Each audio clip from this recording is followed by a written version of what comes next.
Vaush, you don't know what the fuck you're talking about. You're so fucking stupid that if you were born in the 1930s, you would have been lobotomized by your parents. You, sir, are not very good at Metroid.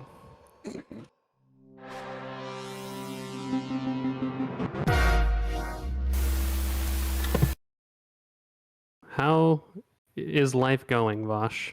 Oh, pretty well. Surviving in spite of a general lack of sleep. But you know who else doesn't sleep? Okay. The working class. So, Oh, solidarity. really?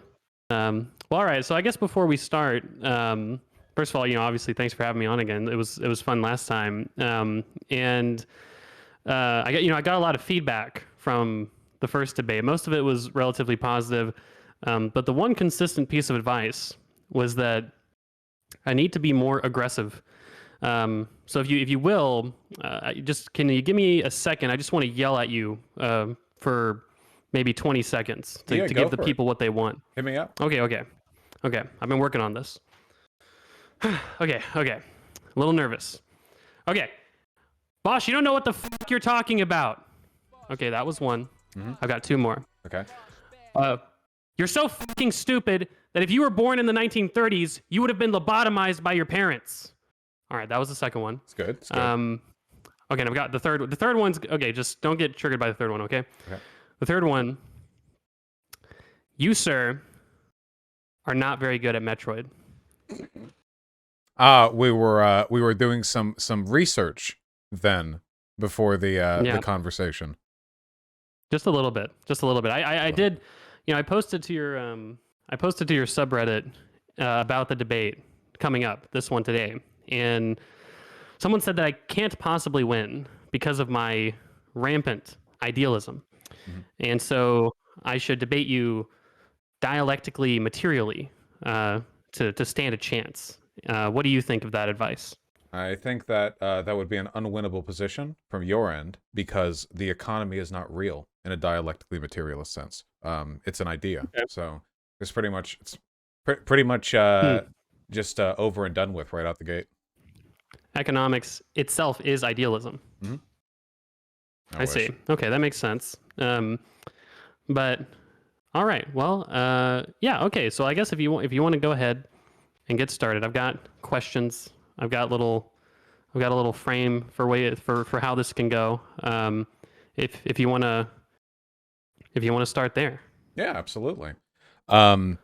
With regards to worker cooperatives, of which I seem to be one of the more vocal advocates online, I think that it would be good if we not only changed existing laws in order to either subsidize or incentivize the creation of new worker cooperatives, and there are a number of ways in which you can do this, from tax incentives to preferential loans to a tremendous number of ways you can approach that. And I think that more research should be done in that particular field because my dream would be a worker cooperative economy, one in which private ownership of any company is illegal, at least past a certain size. If you have one or two people doing a startup, it seems a little unwieldy to have a government-mandated democratic threshold that you have to meet. That seems like it'd be very difficult to legislate. But past a certain size, I think it's reasonable to aim for the goal of a completely cooperative economy. Economically, I think that it's difficult to make a full case for the effectiveness of this because we just have so little data. We know that worker cooperatives are effective in many respects at a small level, though in some fields they, in terms of economics, perform equally well to traditionally run firms. In some they seem to exceed in some margins. Workers seem to be a bit happier. In larger firms, I mean, I'm talking like transnational corporations, I'd be interested in seeing how a worker cooperative model could be applied to that. I imagine this project, this experiment, could take a very long time. As it should, because it's important to gather good data on that sort of thing. And to finish, the truth is, though, I talk about economic productivity, but the reality of this is that I really don't give a shit whether or not worker cooperatives are more effective or efficient than traditionally run firms. In fact, they could be less effective than traditionally run firms, and I would still advocate for them for political reasons, if not economic reasons. For the same reason that even if you presented me data proving beyond a shadow of a doubt that an authoritarian government is more effective at quick decision making than a democratic government, I would still favor democracy in any situation, because I think the ability to control the systems in which you live is just a fundamental right humans should have access to. Okay. And so you've kind of answered some of the questions that I figured I would start out with. So market socialism, I guess to you, is basically a cooperative, worker cooperatives, essentially. Like, well, not that that's the only way that worker, or not so that that's the only way that market socialism could come into being, but basically your version of market socialism is, when 95% of businesses are worker cooperatives, it sounds like. Yeah, ideally. I think that there are a number of ways to approach it, but the abolition of the bourgeois is a necessary prerequisite. That's one effective way of doing it. Okay. And that makes some sense. And you feel like even if the data could show you that worker cooperatives are demonstrably sort of worse than traditional firms, you would still advocate for them because principally you think that basically worker democracy is kind of an a priori issue. Yes. If they were so much worse, I mean, so categorically ineffective, that trying to implement that model would lead to like civilizational collapse, or would reduce the standard of living so drastically that you would actually get more benefits from authoritarianism across the board. If democracy truly could not function, then I would be willing to consider, compromises in that respect. But thankfully, the data doesn't seem to indicate that worker cooperatives are anywhere near that ineffective. Um, or at least we'd need more data to find out if they are. Yeah. So I think that in general, my position on this would be that I think incentives are good. I don't know of anybody who's sort of inherent. I don't know of anybody who has some sort of intrinsic opposition to worker cooperatives. To be fair, I mean, even I don't see even why like a conservative would have a problem with people voluntarily forming a worker cooperative unless they're just kind of weird. And I think most people could also get on board with incentives. I think that, however, two things with regard to incentives and then with regard to the future economy where you're sort of mandated to be cooperatives. I think that with regard to incentives, I don't actually think they would be that effective at transforming the economy to be even close to entirely worker cooperatives. I don't think that would be enough. A mandate would get you there, but I think that a mandate has so many structural problems that I could conceive of a society where a worker cooperatively sort of mandated economy is actually a fair bit worse than our current economy. And the third thing that I would say is that what I would say from a sort of a more capitalist sort of social democratic perspective is that democracy in the workplace isn't even necessarily a bad idea. I mean, the idea of a collaborative sort of more committee oriented workplace is fine, but I think there's actually better ways to implement democratic structures in the workplace than necessarily some sort of cooperative mandate. And I think there's good ways to implement those things that are alternative to or in addition to worker cooperative incentives that I think would be advantageous and ultimately better than some sort of a more strict mandated system. Better to what end?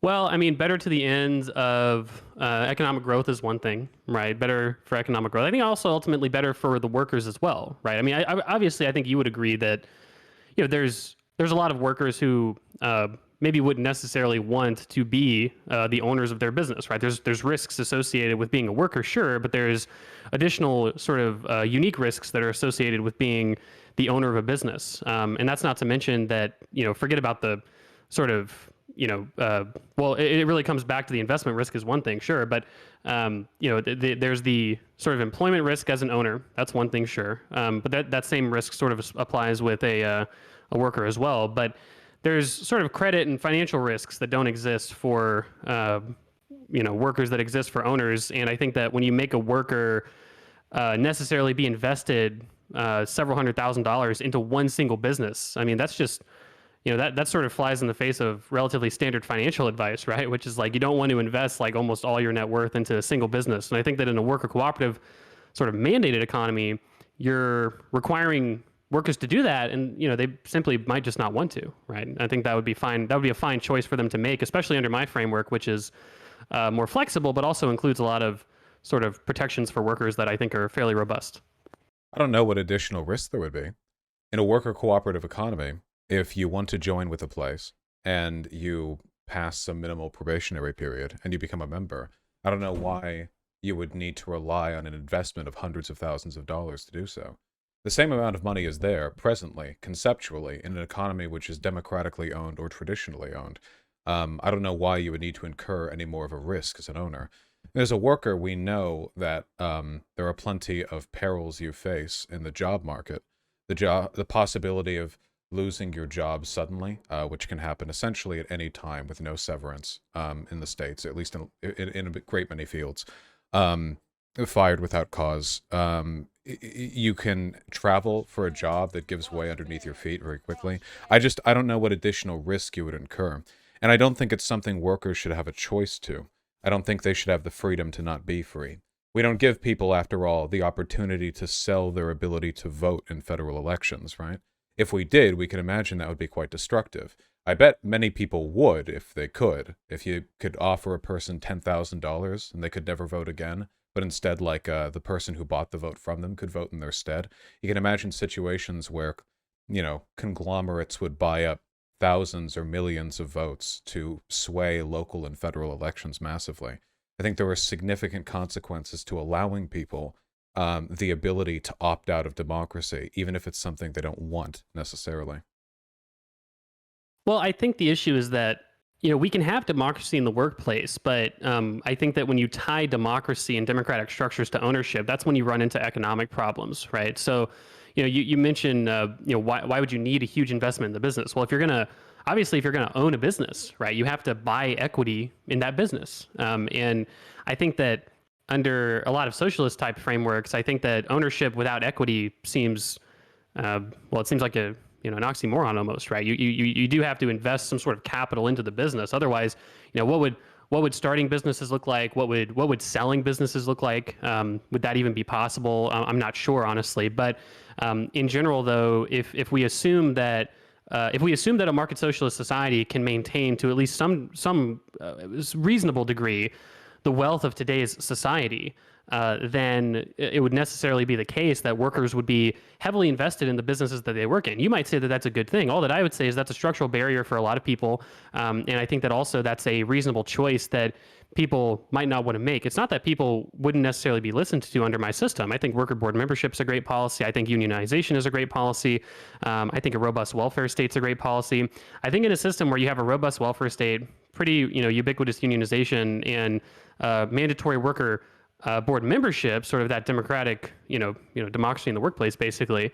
I don't really see why it's necessarily the case that we would have to make all businesses cooperatives, unless, of course, we're just sort of tied to that idea of socialism. My system might not be considered socialist, whereas yours would be, but I'm not sure that that's a system that's necessarily better for the workers.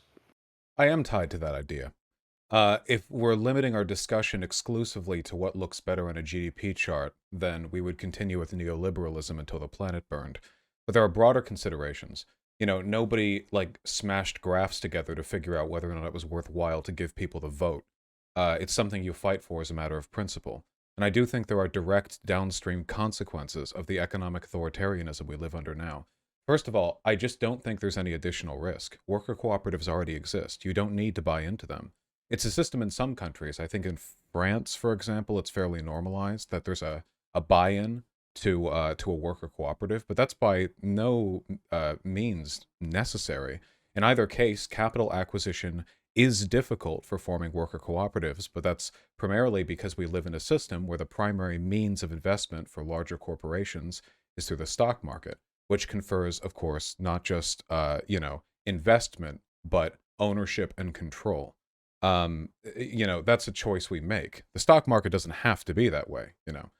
Investment in a company, worker cooperatives, can be non-controlling. Shares can just be an investment that you receive returns from if your investment is sound. A lot of the issues we have with worker cooperatives and the funding they can accrue right now is just that we've so normalized the process of selling out the democratic right of the workers at a firm that the idea of investing without getting that additional bonus is unattractive to potential investors. But that's essentially like saying, we shouldn't have workers' rights because, countries without workers' rights are more fruitful to investment because they have to pay lower wages and don't worry about OSHA, just because we've built a system right now where you can get away with stuff that I find reprehensible. We've set the bar low. But conceptually, all of these processes of investment can take place in a system where there is not a single private capital owner, where everyone simply owns a portion of the workplace that they participate at, or at the very least democratically controls. You can work out the difference between like controlling shares versus just like internal democratic management. But either way, what I care about principally, I think, is the democratic management. If workers are still getting their wages, but they have the ability to vote internally, that would satisfy my criteria for a worker cooperative. Okay, I mean, well, if that's the case, though, I think I could relatively. I mean, I think that convincingly you would just agree with my system, right? I mean, so you mentioned that no one did an economic analysis when it came to expanding the right to vote, and I agree, of course, but we're not. I'm not sure the right to vote necessarily is. I'm not really sure how much of an economic issue that is. I think that when we're talking about business ownership, though, naturally this is more of an economic issue. Now we might say that the consequences of giving more people of enfranchising more people might have economic consequences because they might vote for certain economic policies. But I feel like there is probably a meaningful difference there. That's kind of beside the point, though. I'm not really interested in that analogy. It's more so that you mentioned that I just don't think that there's additional risk, right? You mentioned France, right, where people buy essentially equity in their businesses. They're not cooperatives, to be fair. Those are stock ownership plans. A lot of businesses have stock ownership plans for employees. I think I want to say that I think I read a stat somewhere that was like 7 to 10% of all U.S. stock is owned by basically employees that just buy stock of the companies they live in or the companies they work at. So that already kind of exists in our system. But those aren't worker cooperatives. I think that when you talk about the primary means of investment being the stock market, that's true and it's not true. I mean, like, the business equity is not. It's kind of a it's. I'm not sure how old it is as a concept, but you say I don't see what's so wrong about people owning a part of their business. I don't necessarily see a problem with that either. I just think that it should be voluntary or it should be encouraged. I'm not sure it should be required. This is where you run into these structural issues. You talk about the risk, right? Obviously, it's risky when you're parking a bunch of money, a bunch of your investment into one single asset, being the ownership in a business, right? So, for instance, But how is that obviously, happening? how is what happening? If you're a worker and you turn 18 and you want to go get a job, how does an all-worker cooperative economy mean that your involvement in the workplace is going to entail more risk? Because when you take a job at a worker cooperative, you're becoming a member of that cooperative. You're a part owner of that cooperative. Now, that ownership can either require buy-in or some sort of external, sourcing. Some people talk about government grants or cooperative banking or something to give people the capital in order to buy into worker cooperatives or consumer cooperatives. You're not talking about consumer cooperatives, to be fair, and that's perfectly reasonable. But nonetheless, though, all of that investment, all of that wealth of a worker is now necessarily tied into a single business within a single industry. That's a lot more risky than like a diversified portfolio. This is why there's I would say this is why there's a wing of socialists that don't necessarily advocate for worker ownership, and it's more about social wealth funds and stuff like that. Because at least an advantage of social wealth fund socialism is that the investments in the means of production are diversified across an entire population instead of a single business. You can see how a single business investment would be a lot more risky than like a broad market index. But you don't need to invest in anything. You don't need to buy in. We have co-ops. You can just join them. Well, we have, as far as I'm aware, every cooperative kind of does it differently, and I'm not really sure about the cooperatives of the world. To be fair, I know that you mentioned France, where they're not cooperatives; those are stock ownership plans. They absolutely do buy in, but as you also mentioned, it's not required to work there. You don't have to actually be an equity owner to work at those businesses. So every cooperative is different. I think that with regard to the idea of just getting rid of ownership as a concept and just basically you work at a place and you just get a democratic say and then you distribute the profits either back into the business or back into the workers' pockets if that's what they want. I think that there are probably some issues with this in general. I mean, I think that on one hand, you're talking about not owning the business at that point, really, right? You have democratic say, but it's not ownership of the means of production, right? You can be fired at any time based on a democratic say. The cumulative capital growth and And who would own it? expansion of that business. Well, I mean, according to you, basically nobody would own it, right? It would be a, you know, it would just be like a, I don't know, it would just be a legal entity that people worked at or didn't work at, right? Yeah, absolutely. If you join a worker cooperative, there would be a kind of internal share. You divvy it up like pirate booty. If you had 5 people, it would go 5 ways. 10, and it would go 10 ways. I don't know why you would need to buy in necessarily. Now, you could have systems where people could buy in. I'm not saying there aren't cooperatives that do that. There are. But I don't think it's like a necessary thing. If you had like, for example, cooperatives that were just, I mean, if cooperatives were like normalized, I mean, if this was like the predominant economic model, I don't think they'd be expecting like 18-year-olds to just pay in like $20,000 to get their first kick. We're not talking about partnership or whatever. We're just talking about they would go there and, after I imagine some brief probationary period to make sure they're not, trolling, I guess. They would have a say in the internal vote, and they would be, I imagine, entitled to some portion of annual profits distributed across. Usually for these, the workers are entitled to like a percentage of profits split across however many people there are working there. And, the individual pay structures vary massively according to these co-ops. But I think this entails Right. essentially the same level of risk.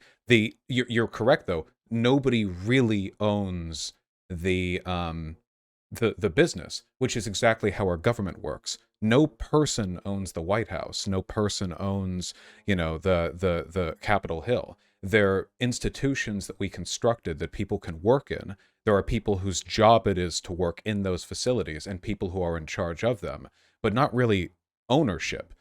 And I think that's a respectable model because that model means that the system through which those institutions are regulated, it can't just be the one whose name is on the deed. It has to be something more substantive than that. Obviously, our government's a shit show, so I'm not idealizing that, but I do like the fact that we have, at least nominally, a democracy, and I think businesses would work quite well the same, if for no other reason than because the total development of this system would, lead to the elimination of private capital ownership, which I think is very politically necessary.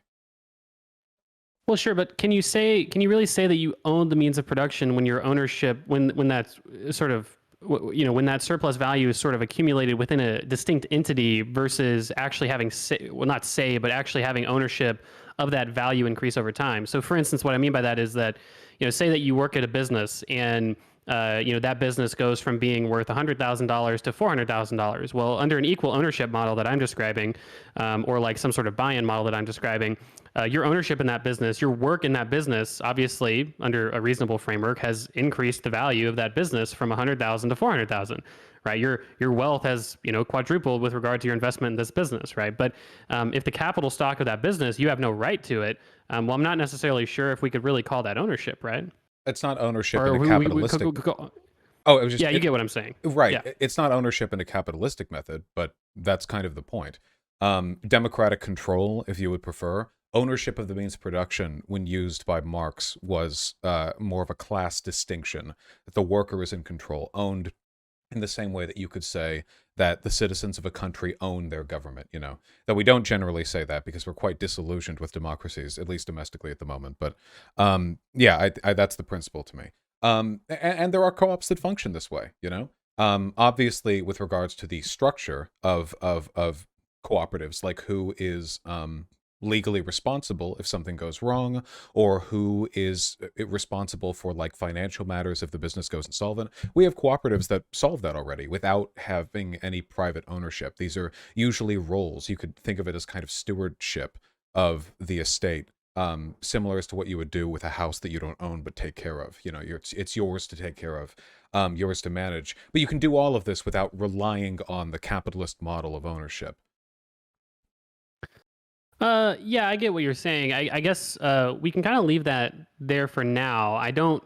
Well, it's not leave it there, but I think that I can move on to something that might be a little bit more substantive. So, if we're purely just talking about sort of democratizing, the workplace and industry in general, well, then I'm not really sure how that can't necessarily be accomplished actually under a capitalist framework. Now, to be fair, under my framework, capital owners would still have some sort of proportional say, right? If you buy stock in a business, you're still going to get a vote on how that business is run to a certain extent, right? But I think under a model where you've got 50% worker board membership and unionization and incentives for worker cooperatives, I'm really not sure how workers are necessarily worse off in the system, right? What's the why would it necessarily be wrong for a worker to be able to have the option to work at a business where they have, 50% worker board membership and they're represented by a union versus a cooperative? Why is that? Why should that necessarily be precluded?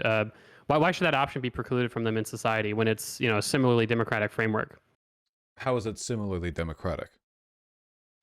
Well, if you elect half of the board members and you're represented by a union, right? I feel like a lot of the concern of socialists is not an unreasonable concern, right? The idea that employees or I'm sorry, not employees, but the idea that companies to a certain extent have monopoly power, they're able to over leverage their ownership in such a way that's harmful to the workers working there, either in the form of lower benefits, worse working conditions, less pay, right?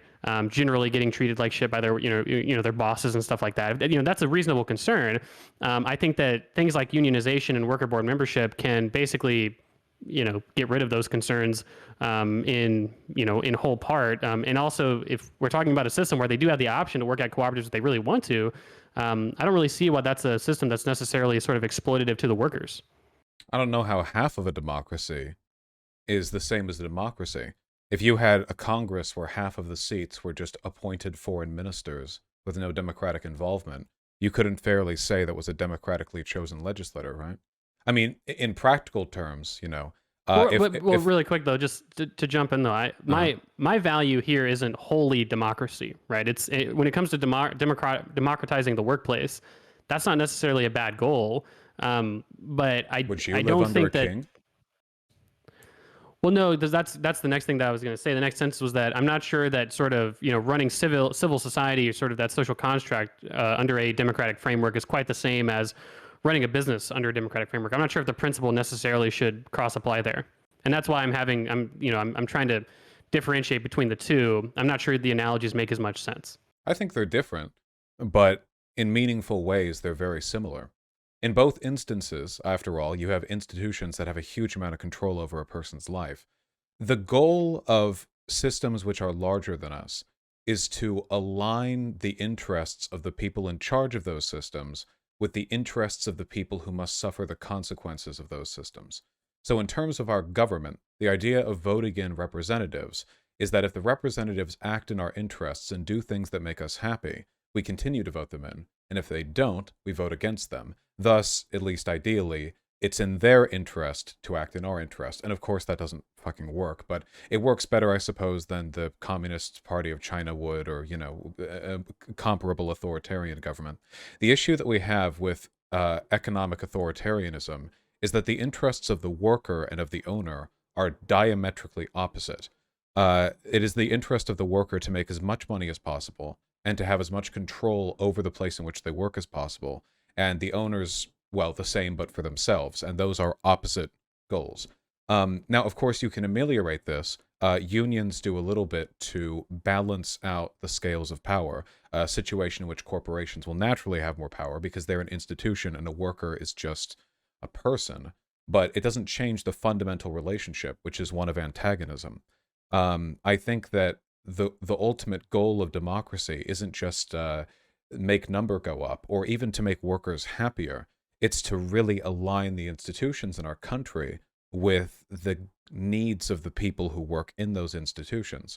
And a consequence that we have of not doing this is that in your case, if you had like 50% controlled by like shareholders, 50% by the workers, then all it would take is one worker to be bought by the shareholders for them to have essentially full control of the board. Any real decision making the shareholders are going to mostly agree on, at least relative to the workers, because the workers have diametrically opposite goals of the shareholders because they make their money in different ways.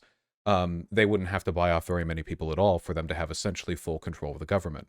And so far, from what I can see, at least in Germany, evidence has shown that partial worker control of the board doesn't really do that much to affect worker involvement in the processes of the corporation. Now, I think they have 20 to 80. 50 to 50 would be more significant. I'd be interested to see any research on that. But I think principally it's just not far enough, especially if your goal, as it is with mine, the elimination of the bourgeois, the separate capital class, which can't really be done until every person in the country or on Earth has the same relationship to the means of production. They have to make their money in the same way.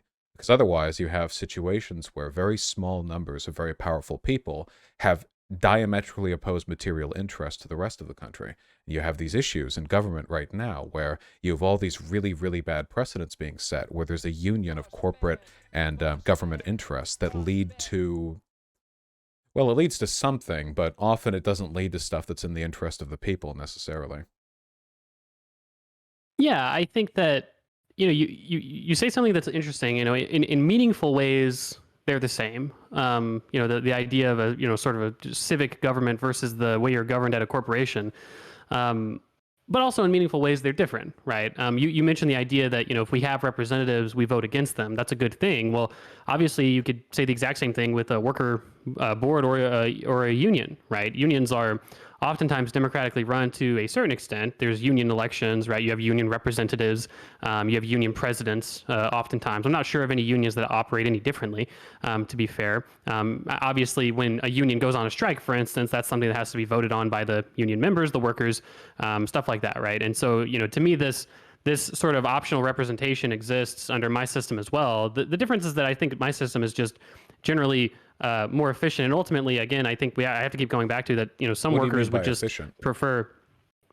Well, I think that you get rid. I think it's more of a balancing act, I would say, right? So I think that there's generally been fairly favorable results when governments have to work with different sort of corporate boards and stuff, negotiating process. And I think there's also good sort of results, and there's good evidence to say that when a union negotiates with a company, oftentimes they generally tend to meet in the middle and have end up getting better benefits and pay and stuff like that. And I think that similarly, if you're unsatisfied with your union representation, you can elect new ones, and if you're unsatisfied with your worker board representation, you can also elect new ones. You mentioned that. Well, because I think capital investment is has a reasonable seat at the table if they offer that investment in the first place, and the managers or the current owners or whoever is running that business in the first place agrees to that investment. I think it's a fine thing for a company to say, hey, we're taking your money, and this money comes with it some sort of actionable decision-making capacity. Now, to be fair, a shareholder ultimately, what's the ultimate authority that a shareholder has over a business? Well, it's the board membership elections in the first place. That's the most direct authority that a shareholder has over a corporation. For instance, if you bought Shell stock tomorrow, you can't just walk into Shell headquarters and act like you're the owner of the place. Technically, you are, right? But really, your ownership typically just confers a vote on the board, right, and the influence thereof. And I think that giving that same exact influence over to all the influence that we would be scared of from a socialist perspective, right? That business owners are exerting their influence in the form of these board elections. Well, we're just giving the exact same sort of influence over to workers, and I think that makes for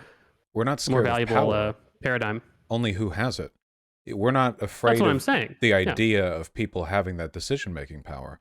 A couple of things. No, that's not what I'm saying. No. So really quickly, that's not what I'm saying, though. What I'm saying is that the effects of that ownership is really, necessarily the thing that is worrisome under a socialist framework, right? I'm just saying that those same powers can be transferred to workers, and they would necessarily have a better seat at the negotiating table. I had two more quick points. You mentioned that Germany has 80-20. As far as I'm aware, Germany also has 50-50. It's 50-50 for big businesses, if I'm not mistaken. And then they go from there. Boards are actually relatively small. So, if a corporate board is 8 people, it's not the most bureaucratic nightmare to elect another 8 people to that board, just be, worker representatives. You mentioned the idea that it would only take one worker to be swayed by the shareholders. Well, similarly, it'd only take one shareholder to be, or only one shareholder elected board member to be swayed by the workers or the more activist shareholders, which is, can happen under today's framework and has happened under today's framework. And the last thing you mentioned was that, I think this is maybe a way we can take it as well, is that the interests of workers and owners are fundamentally opposed. I would say the same thing about all trade relationships, right? The interests of like the United States and Canada are fundamentally opposed when you're talking about negotiating a trade deal. Now, we could frame it that way, but I think that there is a joint interest there, and that joint interest can create sort of net value, right? That plug and play or give and take, I should say, between like Canada and America is very valuable. And I think similarly, there's a lot of value created when there is a give and take between like a union and a corporation. That's why it doesn't tend to be the case that workers that are represented by unions tend to be worse or less productive.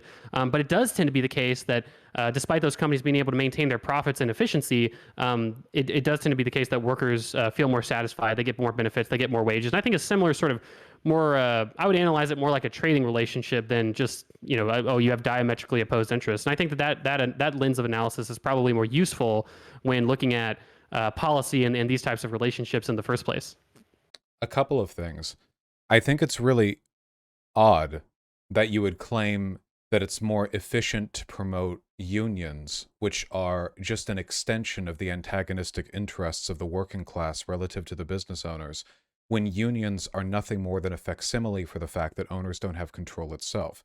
This is one of the issues I have, and you don't seem to understand. 50-50 isn't enough. Shareholders can have zero control.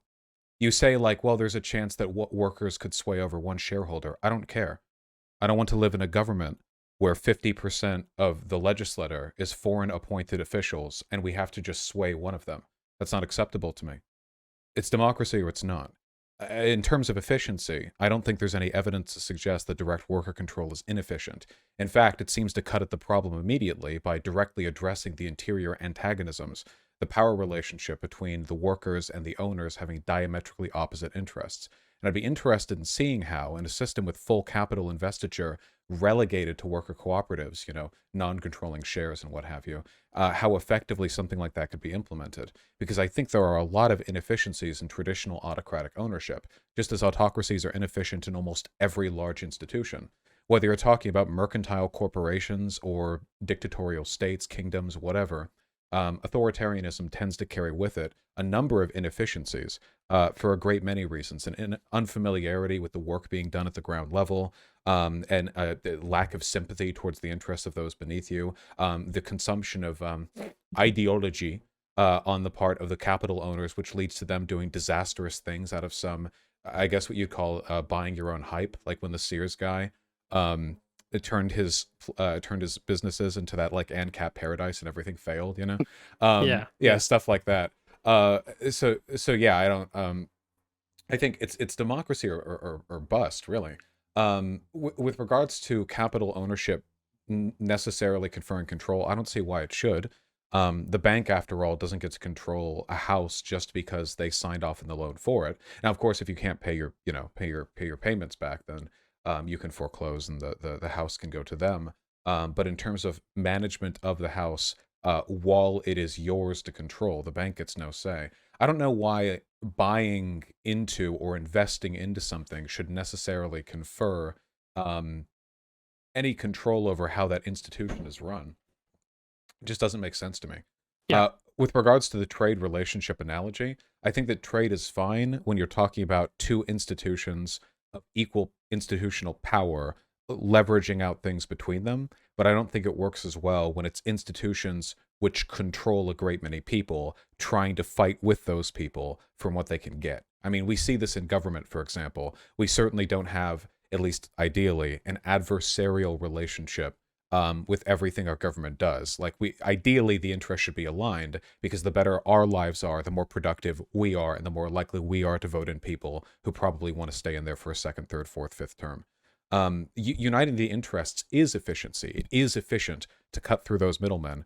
And I don't see the issue with full worker control. The last point that I want to make is you ask what's wrong with the worker wanting to work at a more traditionally managed business? And my answer to that would be, I don't care.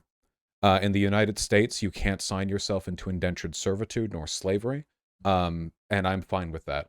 I think that people there are plenty of economic situations where people can be forced into, even if it's for their immediate benefit, conferring their freedom upon a system which does not owe it. And I think that's a bad thing. I think it's okay to categorically prohibit anti-democratic systems. Yeah, sure. Uh, just writing some stuff down. Um, so I just to go one by one on these. You mentioned that unions are nothing more than a representation that capitalists don't have all the power, right? As a counterbalance to that, because the consequences of that would be bad. Sort of, I'm almost begging the question by saying that I'm in favor of union membership or worker board representation. Not necessarily. I mean, I'm fairly open with saying that I think that democratic structures, whether it be through unions or worker board membership, are a good thing, right? For instance, you mentioned the idea that authoritarianism is inefficient. You have a lack of sympathy. There's a local knowledge problem there. These things are solved by the structures that I advocate for. That goes into the idea that you mentioned that what do you call it? There's no evidence that worker ownership is necessarily inefficient. What there is evidence of is that the efficiency gains and the productivity gains of worker cooperatives are not necessarily homogenous. Every study that I've looked at with regard to worker-owned businesses or employee-managed businesses and their relative productivity or profitability or whatever have you, pretty much often I've never seen a study that doesn't tend to say that these results were not homogenous across industries. Some industries did better than others. What I found consistently in the data was remarkable inconsistency with how well worker enterprises did, which isn't to say that they're bad. It's just to say that depending on when the study was done, depending on where the study was done, and depending on the industries that were looked at, worker managed businesses tended to do better and worse depending on all three of those factors. For instance, in the northern Italian region, Emilia Romagna, I'm sure I'm pronouncing that wrong, where a huge portion of the economy is cooperatively managed and organized. It's still only about 10% of workers that work for cooperatives. These are mostly producer cooperatives, which means they're heavy in the agricultural industry, and then most every other business is not cooperatively run. That's in one of the most incentivized, sort of culturally favorable environments for cooperatives. And so I think that the idea that this would necessarily lead to efficiency gains, I'm sure is a bit dubious, especially when it's mandated. I think that you'd end up in a system where you're incentivizing them. You'd end up in a system where worker cooperatives sort themselves into the industries that they do best in, and I think that that's probably better, not just for the economy, obviously, but generally for everyone, right? That when the economy is efficient, it's generally better for everyone, especially under a democratic framework where a lot of those gains are redistributed in the first place. The next couple things you mentioned that banks don't get a say in how your house is run because they lend you money. Well, obviously this is a debt market, not an ownership market, right? So I mean, you agreed to lend me money. You didn't agree to sell me the ownership in the house necessarily, right? I own the house. You just gave me the money to buy it, right? That's why there's a difference there. If you're talking about you could raise capital just through debt in a worker cooperative society or non-voting shares, I think that there's probably some capital formation problems there. Raising capital is a really powerful tool for the economy, and I think in a system where you're either primarily reliant on banks or entirely reliant on banks, I think is probably a system worse than we have now. You mentioned that with regard to trade, it's not good to have an entirely adversarial relationship, right? But I think that you can absolutely have this in trade agreements with different nations, right? So nations trade with each other when they do have entirely adversarial interests, right? Despite the fact that we have an entirely adversarial relationship with China, we do still trade with them quite a lot, despite all the terrorists and stuff that have been engaged in. I wouldn't say that trade itself is bad. I might just say that that particular relationship is bad and probably warrants some sort of endogenous or exogenous force, right? Similarly to how I could agree that many workplaces are bad, but I wouldn't say that it's like the relationship itself that is inherently the problem. And I'd make the exact same argument with trade. You mentioned the last thing you mentioned was that in the U.S. you can't sign yourself up for slavery or for indentured servitude.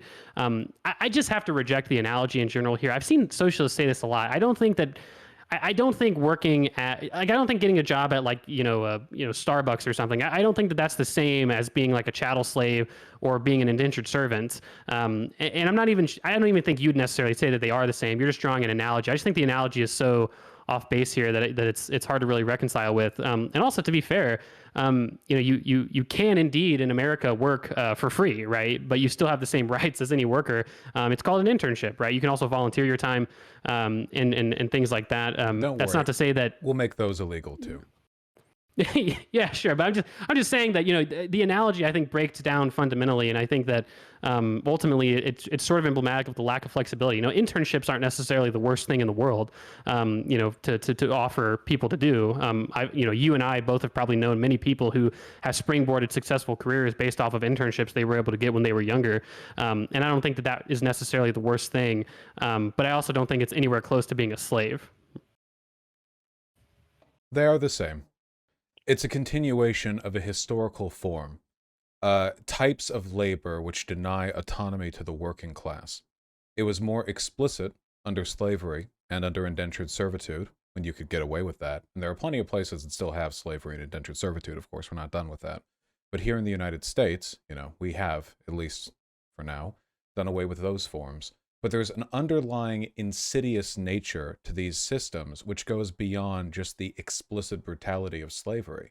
It is the fact that in those systems, as is the case with this system that we live in now, as a class, there is a political consequence to the denial of democratic rights. It goes beyond just being able to rearrange your Starbucks, like counter the way you want, or getting a little bit of extra money because you're entitled to a portion of profits. It means that when it comes to the people in this country who have the most power and make the most important decisions, they are overwhelmingly not workers. In a real democracy, this would not be the case, because a worker and an owner, or a member of the bourgeois, have very different economic interests. Very, very different. They make money in different ways. They benefit from different policies. They have an interest in different kinds of investment, different kinds of tax structures. These are incredibly important policy-based differences that will affect their reasoning over ours. And the issue is they're not just in government, of course. They obviously, by definition, run the corporations, and they overwhelmingly run and present at news media. This isn't conspiratorial, I hope. It's just true. It's what they do. And for that reason, essentially all political narrative making, all messaging that we get broadly in this country and in every other capitalist country is filtered through the lens of bourgeois interest, through their capital interest, through their class interest. And the political consequences of this are very real. My support of worker democracy goes well beyond, I think people should be happier in their workplace. The issue is that as the way things stand right now, there are groups with different interests, and the group who has the other set of interests controls everything. We are not similar to the bourgeois. They do not share our interests. We have more in common. And I say we as though I'm a member of the working class as a live streamer, but let's just pretend for a moment that I'm speaking on behalf of the working class. Technically you are, right? Technically, but in terms of material, you're part of the proletariat. Well, I don't. Well, I guess you're not, because you own a business. Maybe you wouldn't. Maybe I shouldn't say that. No, I don't even have that registered. Yeah, let's say that I, as a you're in a gray area, petite bourgeois labor aristocrat live streamer, I think I would have more in common with a Taiwanese worker than Elon Musk in terms of material interest and what policies I would want passed for my government at the very least. So I think it's critical to think of things that way. When leftists talk about wage slavery, democracy, and all this, it sounds heady and self-important and over-exaggerated, but one of the big reasons why we're facing down the barrel of a climate crisis is because the media institutions in this country and others are largely put forward by people who are good friends with barons in the coal and oil industry, as are a lot of politicians. So the system we're in right now, we're staring down a couple billion deaths in a few decades. I think we're talking about the political divide here, between people who can build survival yachts and people who cannot, is going to become increasingly significant as time goes on, which is the reason why I don't even care to respond to your earlier points about non-homogeneous efficiency industry to industry. The economy can shrink for all I care. I think that it won't. I think that the evidence we have for worker cooperatives is largely earnest and optimistic. I want more evidence on this, of course. I want things to be implemented carefully and effectively. But even if things went down for a bit, much as the same way that I supported the American Revolution, even though that did lead to an immediate decrease in the economic productivity of the former colonies. I think there's something materially useful there that's difficult to put into a GDP chart. Sure. Okay. I think that, yeah, I understand what you're saying. I mean, if you want to concede that, well, not concede, but if you want to, not, I don't want to say that frames it unfairly. If you want to say that basically it's irrelevant to me that the potential economic consequences of what I'm saying, that's fair enough. I mean, I understand that we make moral decisions in economics all the time, right? We don't allow we don't allow 8-year-olds to work at coal mines, right? Because we've decided that, yeah, that's just not okay, But right? Now, to be fair, yeah, just to go be on. clear, Sorry. given the current info, I don't think there would be severe economic consequences. It's possible No, I that some understand. Yeah, industries would be right. I want to say that that's not the thing I'm hung up on, but I don't want to give the impression that the evidence suggests there would be this, like economic sure. catastrophe. Yeah, and that's why I rephrased myself, because I don't want to give the impression that you are giving that impression either. I would just say that with regard to the last point, I suppose, on the more economic side of the debate, I would just say that, and you might even agree with this. I would just say that the economy would be more productive if we had incentivized co-ops that can sort themselves out versus mandated co-ops. Now, obviously, to my point, I couldn't tell you how much less productive. I could just say that with relative confidence that it would just be less productive than otherwise would. Now, I would say that that's bad because it doesn't allow you to redistribute as much. Consumer prices probably go up. People might have less discretionary income. I think there's a lot of extrapolative effects from there that would be quite negative for society. But to be fair, without putting a number on it, you did say, to be fair, that if it was just truly so bad for the economy, you'd probably move off of your position. But I can't say how bad it is, so we can probably just leave it there. With regard to the more sort of almost philosophical points, you mentioned that there's political consequences to being denied these sort of voting rights in your company. To be fair, I might agree to a certain extent. That's why I'm in favor of democratic structures in the workplace. I'm just not in favor of this strict democratic structure for all those economic reasons. You say that people making the real decisions are not the working class, it's the bourgeois. But I'm not actually sure how true this is, right? It seems to me, based on my sort of survey of the literature and what I've done, the median voter, the people that vote, tend to actually be fairly well represented. Now, we might say that, the median voter is disproportionately, you could say, just different in general from the sort of average working class person. And I might agree to that to a certain extent. I'm not sure exactly how true that is. I'd have to look at the statistics, but that's just to say that our democratic system works, right? And I would say that with regard to policy, I think people tend to get the policies that the people who vote tend to vote for. Can I interject very briefly? Yeah, go for it. Where are these people educated on those policies from? Well, they're educated in Marxist universities, Vaush. But where are they really educated from? I'm not sure. You're talking about the news media or whatever? I was going to actually talk about that next. Okay. This is manufacturing consent. The idea that people, so for example, people in China broadly support their government. People in Nazi Germany broadly supported their government. People support what they're told is good to support, and some hegemonies go unquestioned.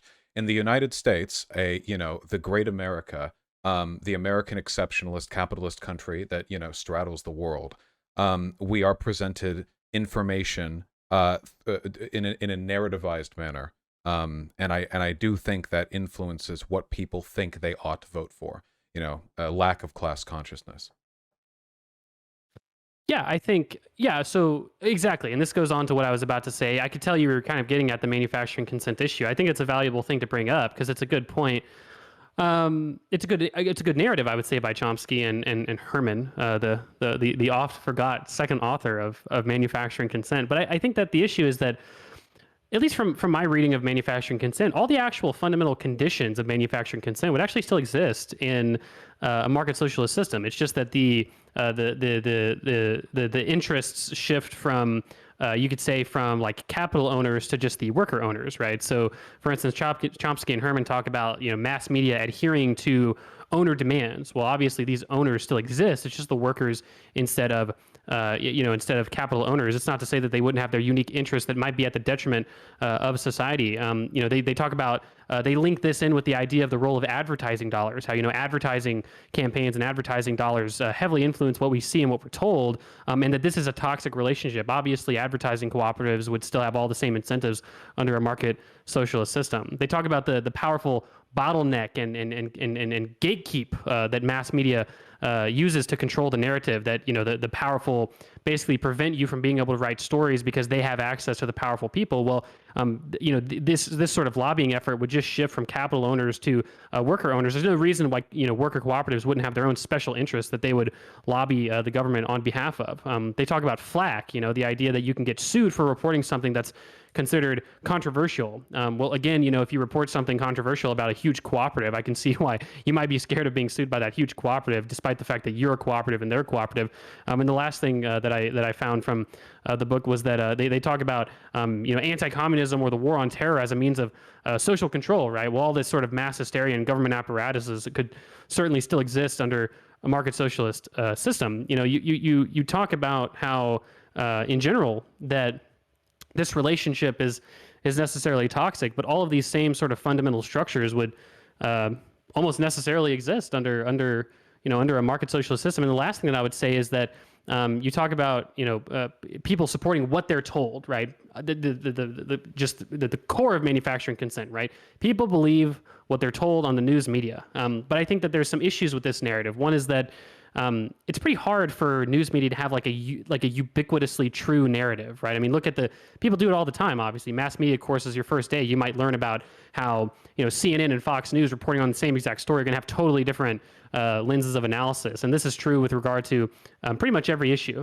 It's not quite a homogenous media landscape. Now, you might say it's homogenous in the term of supporting capital owners, but I'm really not sure what that means in this regard. I mean, obviously there's progressive news media networks, there's progressive shows, there's right-wing shows that are very anti sort of corporate. Obviously we the very very anti big business Tucker Carlson, right? Even though he's obviously a big bit of a crazy guy, but you get what I'm saying though. That I don't really buy the argument that while at the same time these capital owners are truly controlling everything and truly manufacturing consent.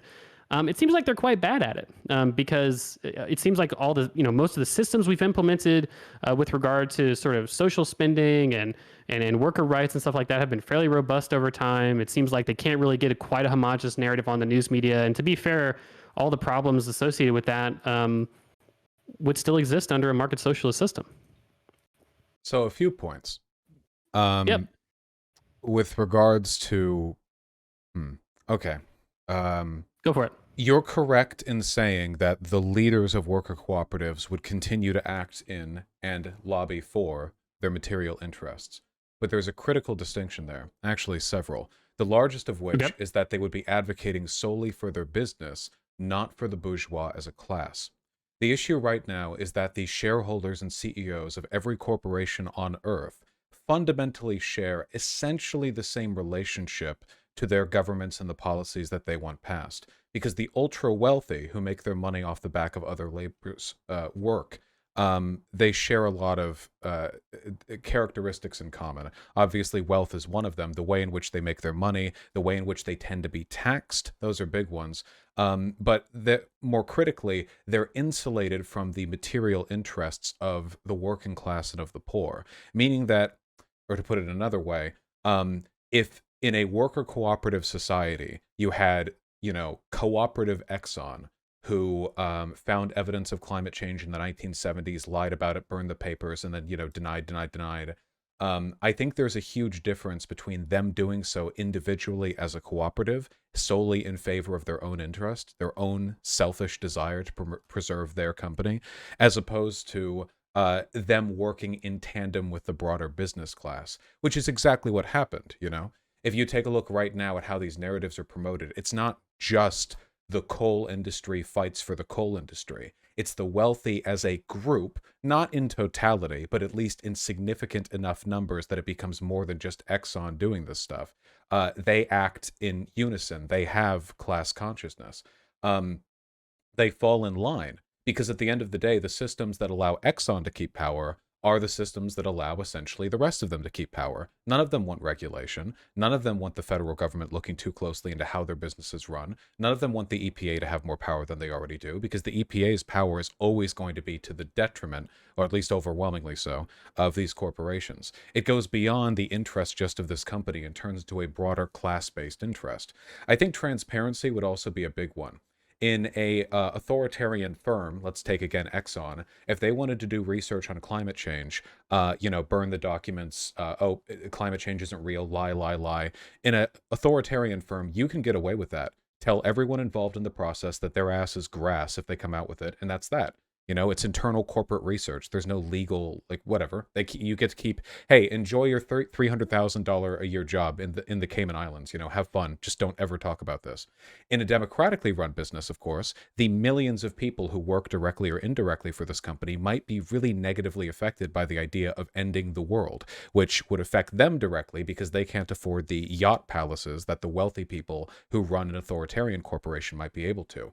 Transparency is a necessary component of democracy. And for that reason, that means not only do you have more potential for whistleblowers, you also have more potential for dissident within the institution itself. And any CEO or any head leader or whatever of, democratically controlled Exxon would quickly find themselves out of a job if it was found out by the hundreds of thousands of people who worked beneath them that they were bringing the planet to a state which would soon lead to the flooding of the places that they currently live in.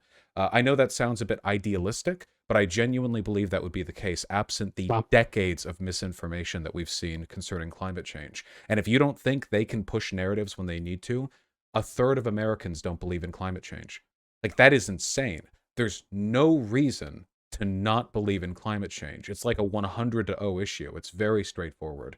But because of a dedicated media campaign over decades, not only is this like a big subject of debate here, we can't even do anything about it federally because the Republican Party is principally against any kind of climate change action because the Senate is always going to be disproportionately rural voted and thus red. So now what was originally one company lying turned into the media in bed with that company promoting disinfo, turned into an entire political party opposing any action on the subject, which will, as we'll find out in a few decades, end most human life. So I think this is directly downstream of the lack of transparency and the lack of oversight and the lack of control working class people have over these big institutions. Which is why you see whistleblowing a lot more commonly in democratic governments as opposed to authoritarian governments. Any system where you give more leeway for the common people to second guess, to double check, to see what's really happening, you get more opportunities to have these big conspiracies or big problems like busted wide open, So would cooperative ownership fix lobbying and corporate interest? It absolutely would not. But I think there are ways in which it would be meaningfully different, and those are the main ways. So just to get it clear, the main ways would be transparency, and maybe I missed the first way. Well, what's like the distinct two things besides what's the other thing besides transparency? Oh, the class itself, right? Transparency, oversight, and they could only ever lobby in favor of their business, not in favor of themselves as an economic class, as the bourgeois. Okay, I see what you're saying. So yeah, okay. So I think I can respond to each of these. So, you talk about, they'd only be arguing in favor of their business, but not the sort of bourgeois as a class, right? But I would say that there'd still be distinct class interests in this society, right? I mean, obviously, most socialists aren't of the persuasion anymore, the idea that everyone would be truly equal, right? Or nor the idea that everyone would have like some sort of perfect distribution or flat management of their cooperative, right? So there'd still be managerial classes under your system, and there would still be a material interest differentiating many different people depending on where they worked, what kind of cooperative they worked at, and frankly, just where they grew up. Obviously, just their own political persuasion, right? There'd still be distinct class interests that could have toxic effects on the sort of political orientation of local politics, and perhaps have an outsized influence, or perhaps even just a straight up negative influence on national politics. So I think that that's still would exist. You use the example of cooperative Exxon might have still destroyed the evidence for climate change, but we wouldn't have seen any sort of broader apparatus of action as a result of this. I really don't see why not, right? If every oil company was a cooperative, there's no reason to think why the cooperative oil companies of the day wouldn't have the same exact material interest to destroy that evidence and go from there. This kind of leads into your idea that none of the bourgeois want EPA regulations, worker safety regulations, regulations in general. To which I would just say, well, obviously, the same types of cooperatives wouldn't have this. They'd have the exact same incentive structure to not want those things as well. If you're a cooperative who, for instance, relies heavily on contracted labor, maybe you're contracting from a cooperative, but you're still just incentivized to not want, worker regulations or safety regulations, things like that. You're still just incentivized to destroy the environment and not want the EPA. The material interest still exists. Moving on to your transparency point, I'm not really sure that this is necessarily true, right? We're assuming that every worker cooperative is a flat, pure sort of pure democracy, which I'm not sure we would reasonably assume, especially if it's true that worker cooperatives could actually be big, right? When you see like Mondragon, for instance, which is sort of the classic example of large-scale cooperative organization, they have a representative democracy, and only 29-30% of their employees are actually members of their cooperative because it has such a problem with scaling. But that's more of an economic point, and we're kind of moving on from there. But that's just to say that obviously the upper management of Mondragon would certainly be able to relatively easily keep secrets from the sort of lower, more entry level, or perhaps just the workers who aren't involved in the representative council of democracy. I'm not sure why we would expect necessarily that worker cooperatives would be more transparent, even internally, than regular old businesses. You're right that I would probably be willing to concede that they're probably more internally transparent, but just because we have a transparent, relatively transparent democracy in most every country, every country still has intelligence agencies. They still have secrets that they keep for national security reasons. And I think similarly, you pull back the Exxon example here, which is to say that if the workers of worker cooperative Exxon found out that their managers, which they'd be more likely to find out that their managers are hiding this information from the public, they would fire their managers for trying to keep this a secret. I actually don't agree at all with this. I don't think they'd be likely to fire them at all. There might be some sort of sanctions, there might be a suspension, but I don't think that material interest fundamentally changes. I don't think that there would be some uproar that would cause worker cooperative Exxon to be more environmentally conscious. No, not at all.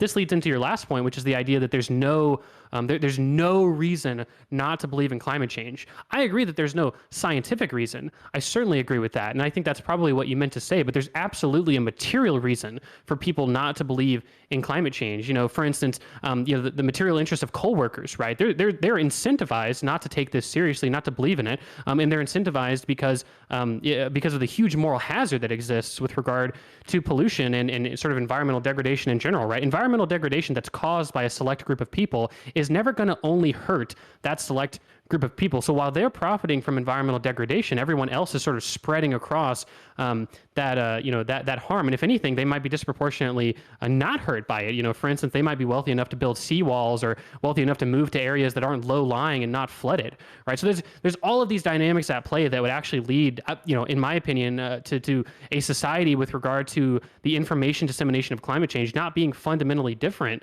than today. I'm not sure that those numbers would actually change at all. All the same things exist under your system. The material interest causes all of these things to exist, and that fundamental material interest is not by any means, in my opinion, really significantly addressed. I'll give you half a point on the transparency thing. That's probably true, but I really don't think it would lead to a far different outcome. And the last thing that I would say is that I'm not sure that we would even necessarily expect a far different outcome from, or in terms of the transparency, in terms of all the, the class interests and all that stuff. I don't really think we'd expect a far different outcome from my system, which is unionization and worker board membership, right? When you've got workers representing half of all boards, you'd probably get all the same transparency benefits. But like I said, I'm not sure we can necessarily kick ourselves out of the material interest. I think that what that requires is a broad and a deep democratic structure nationally, which is what we have now. And to be fair, which is shown to be fairly robust, right? We still have the EPA environmental regulations that tend to get better and better over time. We're cutting emissions,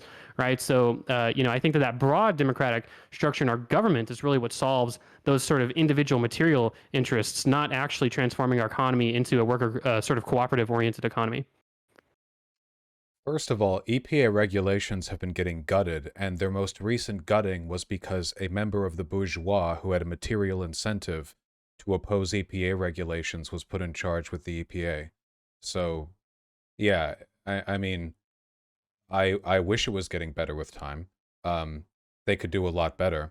I think one of the issues I have here is because I often feel Yep. like opposition to the glorious worker social, you know, market socialist society that I advocate for.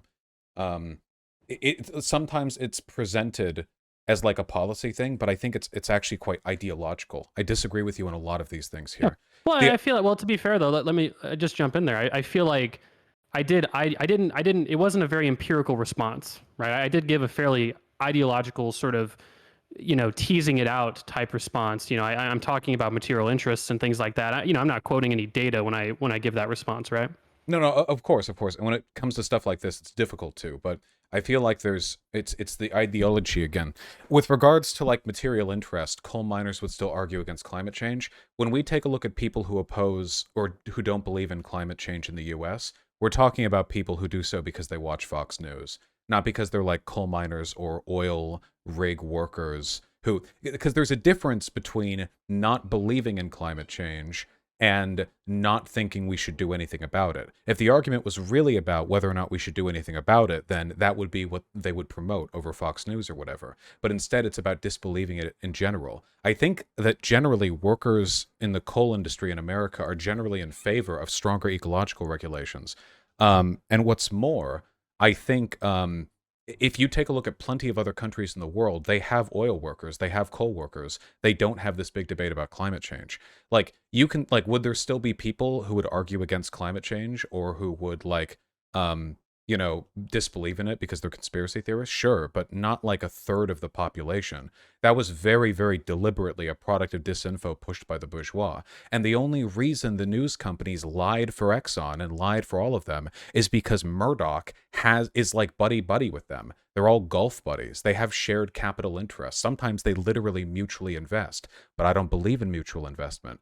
In my system, there would be no way for a person who runs the news stations to also have a huge stake in the oil companies.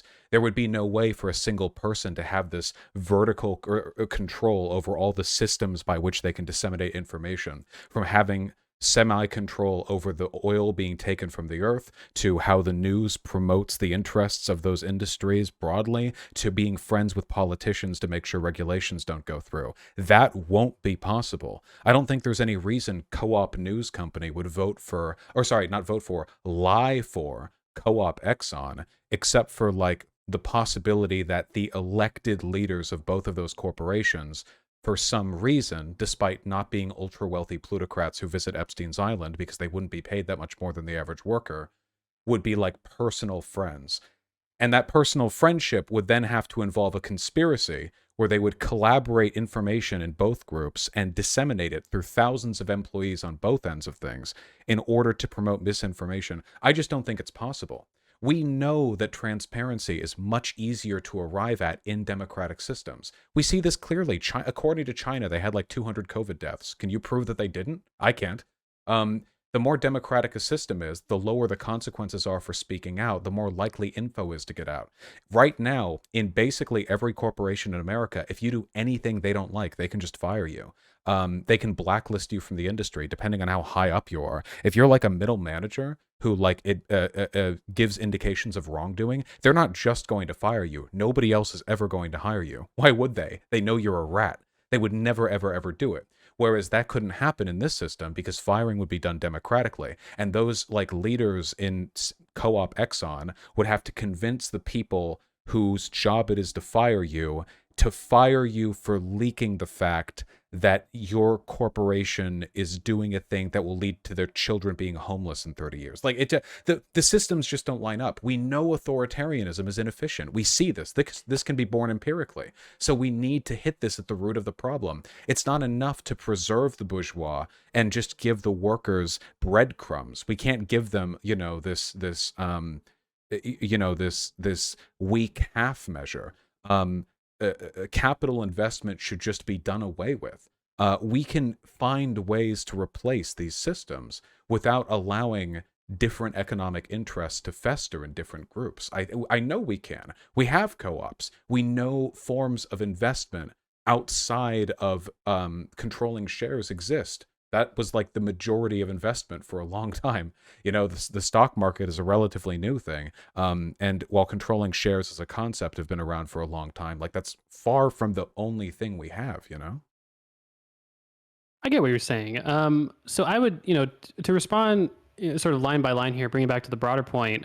You mentioned that EPA regulations have been gutted. So I would say broadly, they actually haven't. Now, we have seen some ebb and flow here. Don't get me wrong. Obviously, Trump did appoint a coal lawyer as the head of the EPA, which didn't exactly help anything. But, before that, there was, I think the last head of the EPA before Trump was a nuclear physicist or some sort of chemist or something like that. And then the head of the EPA right now is, I'm sure, just fine under Biden in a relative sense. Yale actually did a quote unquote environmental performance index, which tried to basically index all the sustainability and sort of environmental policies of governments over the course of a 10-year period. And what they found was that 70% of countries actually improved over the last decade to a significant degree, at least measurable based on their index. And these are obviously mostly, you might say that every country is a capitalist country, right? So that maybe is a little bit, towards my point. To your next point, the idea that people don't believe in climate change because they watch Fox News. Well, I would say that again, that the niche of radical right-wing politics would still exist in, or even you could say even reactionary politics would still exist in a market socialist system. That market would still be there because those people would still be there, right? And so that niche would still be filled by someone, right? It might be cooperative Fox News, but in general, I'm not sure we would necessarily say that couldn't exist. You say that there's no way that cooperative CNN would necessarily cooperate with cooperative Exxon. It's a lot of cooperatives there. But I would say that there is actually a reason that they would. Chomsky would say that it might be advertising dollars, right? It might be access to politicians and lobbying interests, right? That's something that Chomsky points out in manufacturing consent. So I don't see why it wouldn't necessarily be the case that certain wealthy cooperatives and certain, broadly popular news organizations, cooperative news organizations wouldn't necessarily, from their manager's perspective or from just their entire sort of class interest perspective, take these same sorts of views in their systems. For instance, you say, I think this sort of doesn't beg the question, but it sort of gives away the, gives away. I think it implicitly concedes to what sort of my frame of view would be, which would be that other countries have coal workers, but they don't have the same problem with climate denial. Those other countries you're referencing are capitalist countries, right? And so I would actually agree that there are ways that capitalist systems can properly respond to this quote unquote manufacturing consent problem or a dissemination of misinformation or generally like a failure of our education system to a certain extent, like all the things that might cause American society to be more skeptical of climate change. I just don't think it's, the fault necessarily of the, I don't think it's the fault of people being able to buy shares of a business. That's fundamentally what we're talking about here. And I don't think that all of those problems can be fundamentally solved or shifted by getting away or by probably just getting rid of that sort of transaction in the first place. Could we go point for point? Yeah. Well, the last point I was going to make, Okay. Sorry, the last 2 points was going to be that you mentioned transparency gains. Again, that transparency is fundamentally the thing that would solve these things. Well, you'd have all the same transparency gains with 50% worker board membership. They're an equal member of the board. They'd have all the access to the same files that anyone else would have access to. They'd have all the rights of board members. So there's no transparency gain under a worker cooperative system that wouldn't necessarily be afforded to a system with worker board membership. And the last thing you mentioned was that authoritarianism can be inefficient. That's why, I actually agree. And that's part of the reason why I'd advocate for democratic structures in the workplace. My only argument would be that having capital investment could actually lead to broader economic efficiencies that are better for all workers. So the first point I made was that the EPA regulations, I don't think we can say to a significant extent they've been gutted. That was, if you wanted to start there. I'd say they have been. The EPA is like a laughably weak administration. It's incredibly weak. I mean, Sure. Maybe things get better with time, but it's I don't know. I mean, I don't think we should be in a position to praise the behavior of any environmental regulation agency when we're continuing to hurtle towards climate disaster. Like whatever bar there is for success, they are so far away from it that it's like it's not even Yeah. visible. It's over the horizon, I Well, guess, or but past the atmosphere. it's also not just the EPA, right? We're talking about an entire sort of, you'd say worldly failure, but I would say there's a lot of hope with regard to environmental regulation on a world basis, and even in the United States, right? I mean, in the United States, for instance, based on our apparently weak, environmental regulation, per capita CO2 emissions have decreased since 1973, down 32%. Absolute CO2 emissions, the total amount that we emit as an economy, has been decreasing since the year 2000 as a broad trend. You can't. Wait, I'm sorry. Well, You yeah, go on, go cannot for be it. proud of these points when we're missing the scientist projection Mhm. for carbon like expansion that would lead to like a 1.5 Yeah, degree Celsius increase. no, that was the next thing I was going to say. right, Yeah, like this isn't enough. Like it can't be. We can't. yeah. This is not a metric for success. No, I agree. The only point would be to say that I think that it does go against the idea that like the APA has been like slowly degraded over time. Actually, it really hasn't been, and I think that those regulations have been fairly robust. But again, there's an ebb and flow here. That's why what I was going to say. The last point was going to be that the IEA released they release a global energy outlook every single year. Obviously the 2021 was the most recent year, and they've been tracking environmental progress for I'm not sure how long, probably ever since they started the report. To be honest, but what they found was that based on announced policies, right? So based on the policies that governments have committed to, that we're going to get about 60% of the way to net zero by 2050, and 2050 is the mark that I have seen broadly as like this is like when we need to be net zero by. And to be fair, that's not all the way there. That's only 60% of the way there. But That's unless we not. imagine that, That's yeah, not. I was going to say, unless we imagine that technology is actually not going to get better at all, talking about battery storage or carbon capture specifically, and we imagine that number two, policies won't actually become any more aggressive. To be fair, there's no reason to expect that though, because that's been the trend for the last 40 years, right? So I With think that there's a lot respect, of hope with regard to no. the environmental policy. Listening to you gives me the opposite of hope. The complacency that All you're right. speaking with right now is exactly why we're in this position. Don't fundamentally change the system. Don't rock the boat. Tech will get better. Things are getting marginally better at a rate. Won't say how quick that rate is. Well, don't neglect Getting the last closer to thing I the said bar. though. The last thing I said was that policies, we have to assume that also policies won't become more aggressive. Now, I advocate for more aggressive environmental policies, right? But I would just say that those policies will probably end up happening over time, right? And to be That's fair, none of us can say one thing or another. But what I would just one last sentence was just to say that with regard to yeah, oh, fuck, what was I forgot my last point was fuck. You fucked me, Vaush. I'm sure it'll come back. Yeah, Yeah, go for it. no, we're gambling on the civilization. We can't. This is like you. Oh well, the EPA's made great progress. We're at a position to reach just over half of the goal of the worst projected outcome scientists set, and maybe policies will change to make up the rest of the shortfall. Like no, no, like we're Yeah. barreling down a cliff right now. There's no circumstance in which the system, as it is right now, this is No. tangential because we're talking about worker democracy. But like, I Well, think this. yeah, exactly. Wait. I think But this speaks to a yeah. fundamental trust in institutions that liberals have that I don't. Like, we're talking about the greatest apocalypse event that has ever definitely been projected to absolutely going to happen in all of human history. I mean, we're talking of global Mount Vesuvius, like a Pompeii to spread ash across the planet. And it's like, well, sure, Trump put like a coal lawyer on who wiped away 100 regulations. Trump wouldn't even acknowledge the existence of climate change. And now we have Biden, a guy who can't get through any legislation to fix anything because the Senate is half controlled by Republicans who are all buddies with Murdoch and all of his fuckwit coal and oil friends who all have a material financial incentive. And all of these politicians just happen to own stock in the corporations who they benefit. This system is so obviously broken. Like there's such an obvious link between capital ownership and political corruption and doing things that fuck the planet.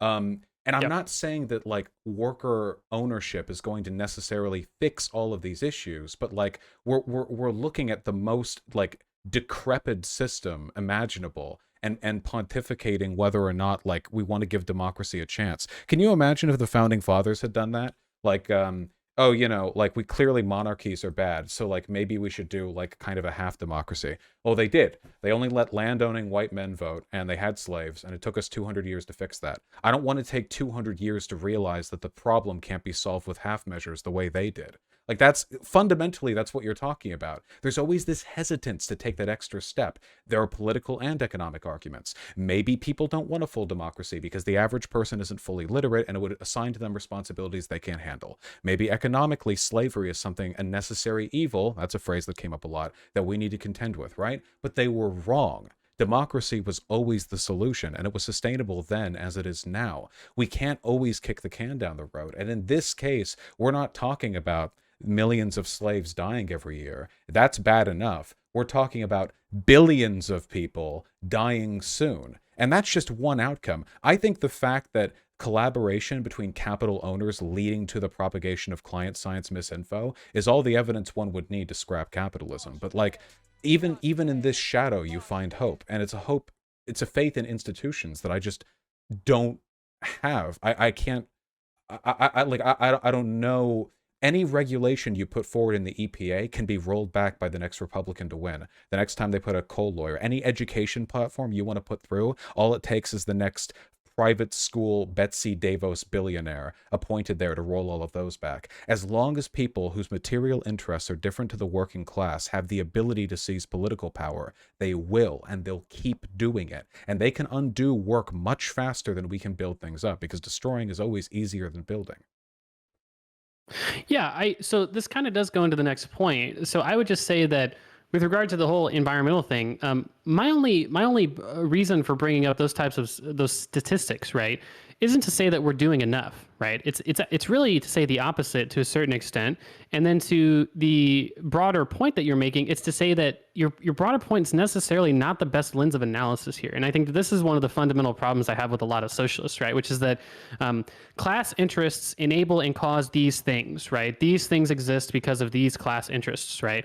And I think that we wouldn't see any of the things that I just mentioned. We wouldn't see 60% of the way there by 2050 if that was like a broadly correct analysis. We'd see 0% of the way there by 2050 in general, right? My faith in the institutions that we have in society, the institution of sort of governing democracy, the institutions of you could say the EPA is an institution, the institution of just the government in general, is really based on a long history and an empirical backing of the idea that it tends to be the case that when people vote for a certain thing, that they or I'm sorry, apologies, when the median voter tends to want a certain thing, they tend to get that certain thing in some form or another. It's not a perfect system by any means, but I'm not the one saying that one system can solve all of these issues. You mentioned back before in the debate that there are capitalist countries with coal workers and oil workers that have these sort of material interests that don't have the same problem with misinformation with regard to climate change. Again, I agree.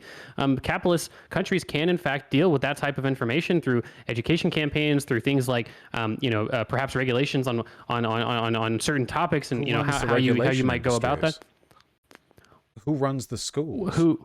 In America, Yeah, so cabinet positions appointed by the president are the ones ultimately in charge, and they overwhelmingly choose people of the capital class to make those decisions. Even in those social democracies, by the way, like Norway, their welfare systems have been getting gutted over the past few decades as well. Austerity and economic liberalization have been hammering away at the Nordic democracies for a time now. Not as severely as what we have, but you'll guess it, it's capital owners doing it. Who's defunding the NHS in the UK? Capital owners. Every time it's them. You build up a castle and watch them tear it down. Because in any country, 99% of the people here are going to be workers, and the most powerful people will be the remaining 1%, and they will be the ones eventually to sink their claws into the systems that we not only use to generate power, but to reaffirm it. It's not enough that they have government. All they have to do is buy one media company. Bezos bought the Washington Post. And the Washington Post has since published a number of things that are, let's say, optimistic about the nature of billionaires. Was Bezos telling them to do that? Probably not. But we can never know. There's no way of knowing. And that's scary. That is genuinely concerning. These institutions, at any time, and they're always the ones most likely to seize control of them because they have more power. If you're a billionaire, it's more likely you know these politicians, these other people, you can buy into them. Everything is up for sale. And the people capable of buying these systems just don't share the same interests as us. They don't have to. Yeah, but I think that fundamentally what you're getting at in that point is, well, I suppose to go a little bit in order, I didn't write it down. I was looking something up. You mentioned that, you talk about Trump putting a coal lobbyist in the EPA or Betsy DeVos in the Department of Education. Again, there's an ebb and flow here. I would never say that there's not. I'm really talking about the broad story of America, and not just America, to be fair. I think it's easy for socialists perhaps to look at America and say that capitalism itself is the problem, when America is fairly unique in a lot of ways. But just to say that I think that narrative is broadly true over time. Now, you might say that, well, it's not fast enough, right? We're not reforming these issues quick enough. Look at climate change. That's the best example, perhaps, that you can come up with. And to be fair, it probably is the best example. But what I would say is that, again, I'm not sure you've properly responded to the idea that all of these material interests would still exist under a cooperatively run economy. All of the incentives exist, line for line. And you talk about, the last thing you mentioned that I'll respond to is the idea that, billionaires have an outsized influence. Look at that.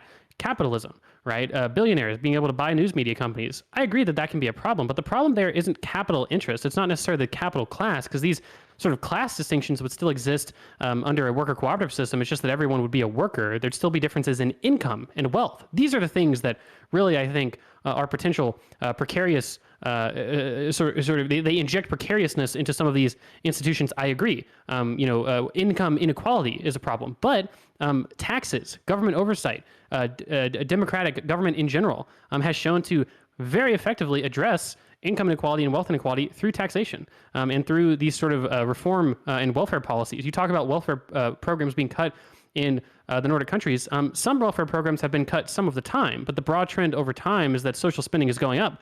We don't see these institutions fundamentally eroding over time, and it is because of last sentence, it's because of that democratic accountability that we agree with. I just think that government democratic accountability is good enough, and I think that democratic accountability in the workplace is good, but I think that complete ubiquitous worker democracy is not actually good. I think that rather we can have a give and take here between capital and workers that is valuable, and I think that a completely democratic government has shown to be fairly robust. That's definitely longer than one sentence, I'm sorry, but has shown a robust ability to address these social ills over time.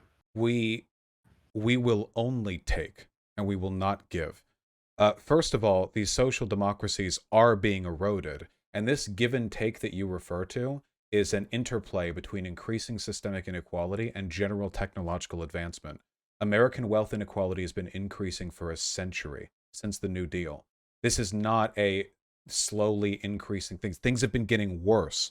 For 100 years, they've been getting worse. And they will continue to get worse as long as we live in countries where capital owners are capable of making these political decisions. It was capital owners who lobbied, capital owners who wrote those bills, capital owners who brought them to the heads of the parties, capital owners that sat them down, capital owners that voted on them, capital owners that promoted everything, always. And the vast majority of the population is the one that suffers the outcomes of these events. Every time. We talk like things are always getting better. Like how? The issue is you want a monarchy. You want to make life better for the serfs without getting rid of the king. You say, well, we don't really have an issue with the king necessarily. We can find ways to have social democracy. We can find ways to have, high rates of, education and literacy and such. But the problem with monarchs is that they don't let you do that. It's not enough to pontificate. I think, if anything, your system is the idealist one. Like, mine is the realistic one. You're talking about building a dam while the river continues to flow. I'm talking about stopping the river. You're talking about building a system antithetical to the interests of the capital class while the capital class are still in charge of everything. And I'm saying we don't need them. We can build alternative systems. I have responded to these points. What the differences are in material interest. Transparency makes a critical distinction, as does internal accountability, how likely a whistleblower is to be fired, how much you can speak out without being quietly shunned from the industry. And additionally, you'd be advocating only for the interests of your business, not for the capital class as a broader institution, which they consistently do, which is why you see, of course, members of the capital class always act in tandem. I say always here, of course, I'm exaggerating, but they overwhelmingly do. They have class interests. They're class conscious. They know what they're doing. They know what they want. They know what their interests are. They disagree sometimes on cultural issues, but like if you take a look at like the ultra wealthy in this country, you will not see a representative split of different political like beliefs, you know? You're not going to see the same like 30-40-30 red independent blue split that you would get down the line for the average working person. You're not going to see the same split on tax issues or on landowning issues or in anything related to workers or regulation or anything like that, you know? There is clearly a distinction. That is true. There are countries that are capitalist that don't have all the problems that we have here in America, but they have some of them. And other countries that aren't America have problems that we don't have. And it's always the same group responsible. Just because all problems aren't present everywhere doesn't mean there isn't a shared cause. We can fix it, but we have to work in the absence of the uber powerful group of people who want the opposite of what the average citizen wants. We need to get rid of the ability to grow powerful through ownership. Yeah. So, I think that, when I say you haven't responded, I mean, you said things that were countering what I'm saying.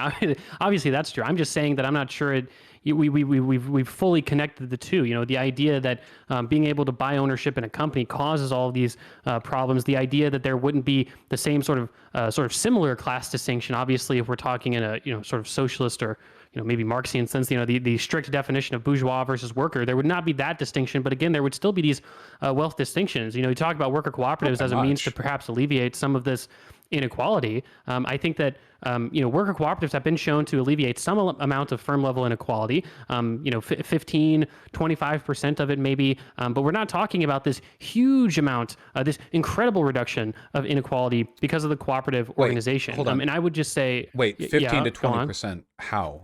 Because the difference between average pay of a worker and a CEO in a co-op is fractionally smaller than the difference in the average pay of a traditional worker and traditional CEO.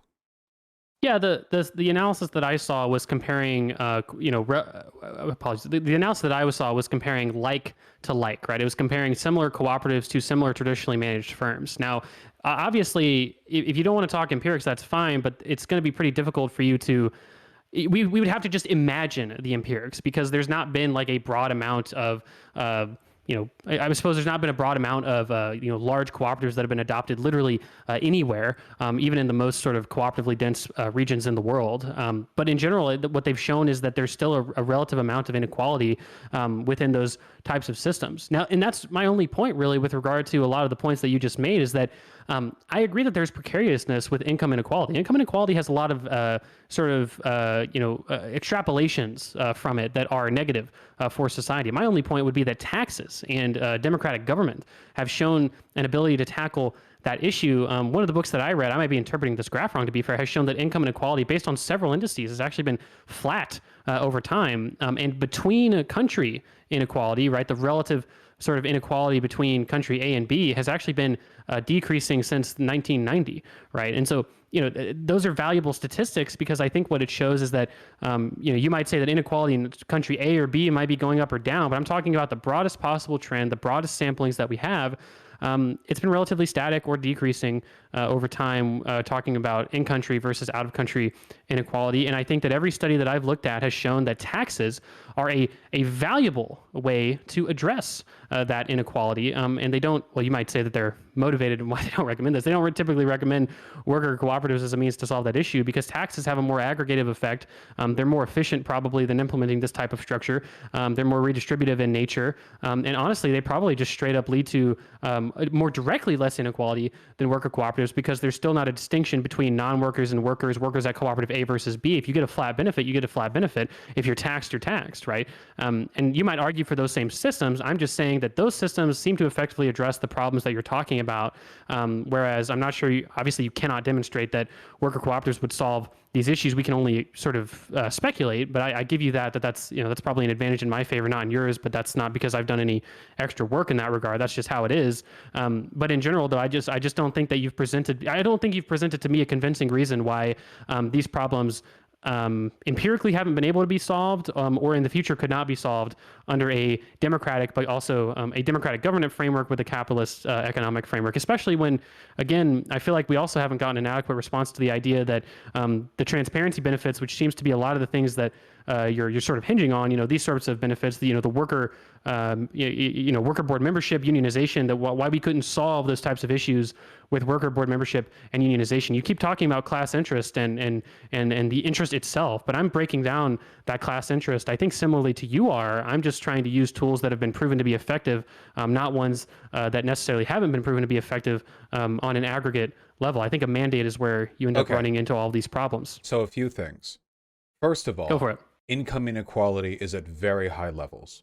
Global income inequality might have decreased because the aggregate is averaging out. Industrialization in developing countries is bringing them up a little bit more to par in a sort of relativistic way.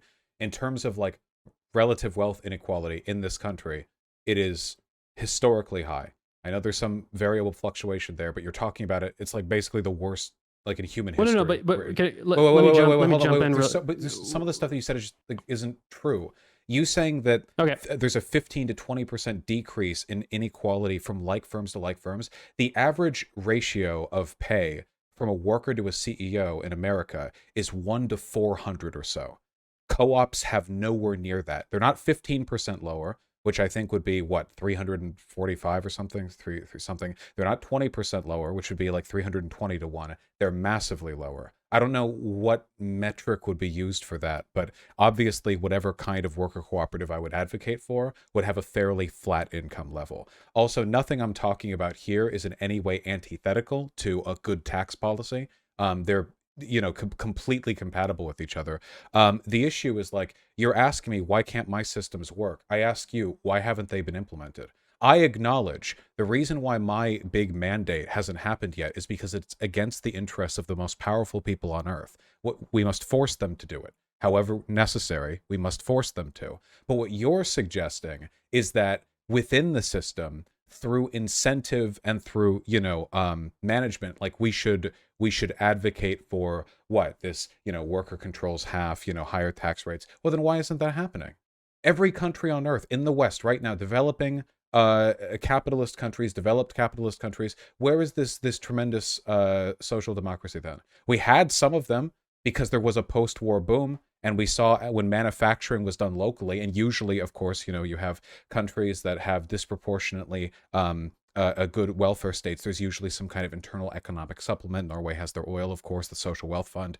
Sweden has been gutted over the past 40 years. The UK was never that good to begin with, and now capital interests are selling off bits of the NHS. I'm pointing to a system, a series of problems, and you're asking me where the evidence is that they're causing the problem. The capital owners are as inseparable from the problems of today as the monarchs of the 14th century European kingdoms were. You cannot remove them. You cannot give them half power. The Magna Carta did not end monarchy, and keeping slavery in a democracy does not fundamentally address the necessary cobalance between economic needs and the right to people's ownership of the systems they live within. You have to cut the problem off at the head, metaphorically. With this, metaphorically in a video game, we talk about these systems, right? Of course, but like we live in a ludicrously inequitable system, climate disaster, which is undeniably caused by the behavior of either the capital class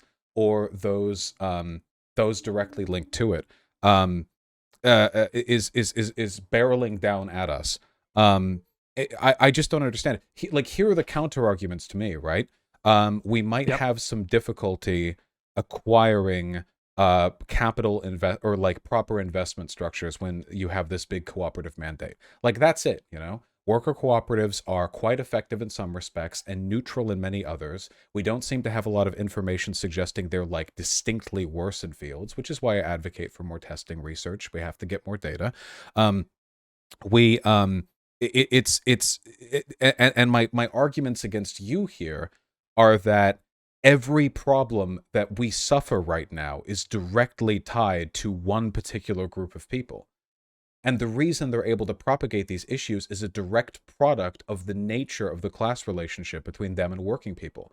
There is a huge difference between an owner of a corporation and a person who is a worker who is elected to its top. There is an incredible difference between those two things. And we know that because we know there's a difference between an authoritarian and a democratic government. There are corporations that have more employees right now than some small city-states did back in, the Middle Ages. And we can see perfectly well then that there were consequences to autocratic management. I don't see how these transpose. It's a kind of economic conservatism. The belief that, oh, democracy was a fine experiment then, but, well, now we're done with it. I don't see why we should be done with it, especially when the arguments against my position are essentially capital acquisition might be difficult. We can work on ways to handle that. I still think that non-controlling shares would be a fine solution if you just got rid of the stock market.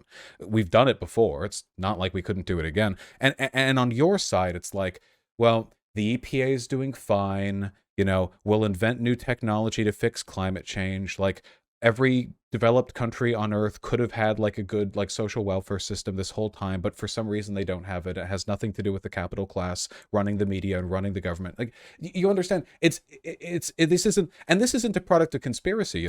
These people wear it on their chests. You vote for a politician, you know perfectly well which corporations they used to work on the board of. You know perfectly well who they're friends with, because we have transparency. It's a democratic country. We wouldn't know if it was some fully authoritarian shithole. Another benefit there, I think. It's not conspiracism. We've gotten rid of political classes before. We eliminated the monarchy. I think this is a realistic approach. We must block off the water before we can build the dam. Yeah. So to respond to a little bit of these points, I think we get into just go into it basically. So you talk about why hasn't your system been implemented? Where is this sort of worker, social democracy, worker democracy that I'm talking about? Almost every country in Europe has worker board membership, sectoral bargaining, relatively robust workers' rights and representation with regard to disputes between them and capital owners, and not to mention, like I said, a seat at the table if they have worker board membership and unionization. So I mean, again, you mentioned previously in this debate that not all countries have the problem with climate denial as an example. You mentioned not all countries have the same problems everywhere, but that doesn't mean there isn't sort of a broad apparatus of issues. Well, I do think it's sort of it's weird because I feel like it's almost like you're using the holes in the narrative to prove the narrative itself, right? That doesn't mean that there's necessarily not a broad sort of apparatus of issues in this regard. I think it actually does disprove that. I think what it proves is that a capitalist system under a regulatory framework that's democratically decided, in fact, does have a heck of an ability to determine the flows of society and where we move. I think you get into a straw man. Well, exactly. That's what I was about to mention. I think you get into a straw man of my argument when you talk about how, action's not really required. The environmental policy's fine, right? The EPA is great. These welfare programs are doing just fine. Unequal exchange, whatever. We'll reform out of it. Why don't they have their welfare? They'll get it eventually. I'm not actually saying that. I'm saying we actually do need a fair amount of policy to address these things. What I'm defending is the idea that policy itself. Why would that policy get passed? So I would argue that policy would get passed. Well, when you say that policy, there's a broad set of things I just mentioned. Those policies, I think, in general, would get passed if people generally would support them and vote for representatives to do so. I think that I've adequately responded to the idea that people are just simply almost like cogs in a machine, just manufactured consent all the way to the moon. Again, we wouldn't see. Well, just one second. We wouldn't see any of died off here in America. Well, I can't. But what you're saying is demonstrably wrong.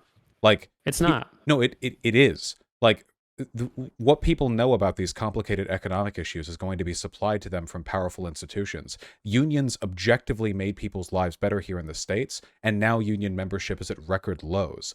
Clearly, there's not a correlation, at least not a strong one, between... Actually, I will say this. There is a correlation between what voters want and what gets voted in, but there doesn't seem to be a correlation always between what's good for voters and what gets voted in, because people want the right to work, right? I mean, people want a lot of things that end up being pretty bad for them, right? Because all the media promotes it. They say it's fine. The Republicans come out there and they say, Democrats are doing socialism by doing infrastructure bills, like in this environment entirely fueled by capital interests, like clearly it's not. Like, Europe sucks. They're like marginally better. They have cooler buildings, I guess. Like, Oh, is that the win? Like, they're barely any better than we are. They're like 10 years down the line uh, from where we are, I guess, I really maybe. disagree. But hold on. No, I really disagree with a lot of the premises stated here. So I think that with regard to union membership, right, in the United States, I think we peaked out about 30-40%. I don't think it was 30%. I think it was around 30% unionization back in the 70s,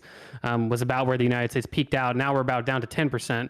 I'm not sure. And to be fair, like obviously I hear you maybe Googling it. Google it. I think that is the correct answer. And to be fair, that is a decrease, right? Going from 30% to 10%. Now we've got about half of people represented by public unions, and private unions have sort of gone away. That is a problem, but I'm not sure that's a problem that necessarily is borne out in every single country. In a lot of countries, union membership has declined, but for instance, in Europe, they don't have right to work laws in Europe, right? You're not, oftentimes you're not, or I'm sorry, they have basically the equivalent of right to work laws in Europe, right? From what I was able to do, and I'm happy to be corrected on that. That's just what I was able to read, was that there's a similar sort of ability to not actually do basically be a part of a union but work at a company in European countries as there is in many GOP-run states today. It's not to say that right to work is good. It's just to say that the propensity for an economy to really broadly adopt unionization is probably less dependent on the relationship fundamentally between capital owners and workers. And it's probably more so based on how stringent government policy is, how transparent the democratic structure of their government is,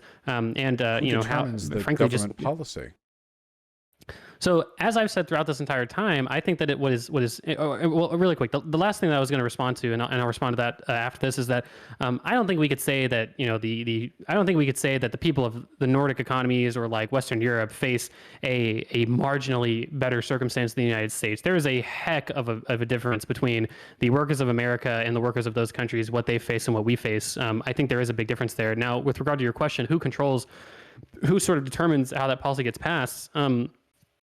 Initially the voters do, right? I think that, again, there is evidence that pretty much the median voters' wishes are often represented, or pretty much always represented, in government. There's actually a specific analysis released that analyzed voter preferences with regard to welfare spending specifically, almost like the exact question that we're talking about. And what it showed was that in the short run, political parties and like party interests can have some effects, right? Similar to what we're both saying here, that sometimes you might see welfare spending decrease. You might see the NHS get cut. You might see social assistance be scaled back, right? So whatever it might be.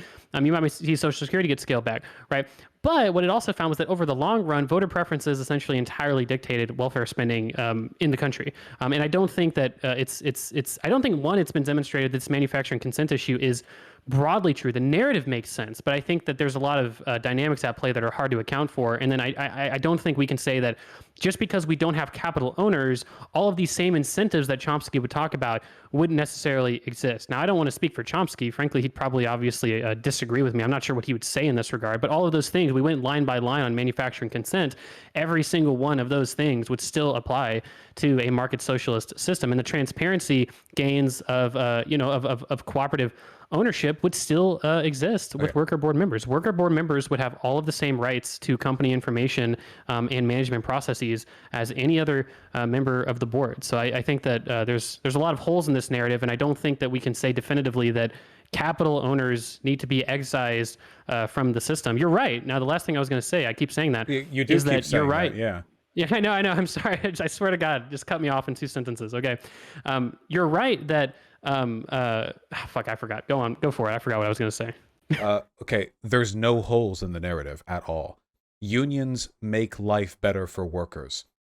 Business owners lie about unions destroying their businesses, as they have complained about every kind of regulation and countermeasure against businesses for hundreds of years.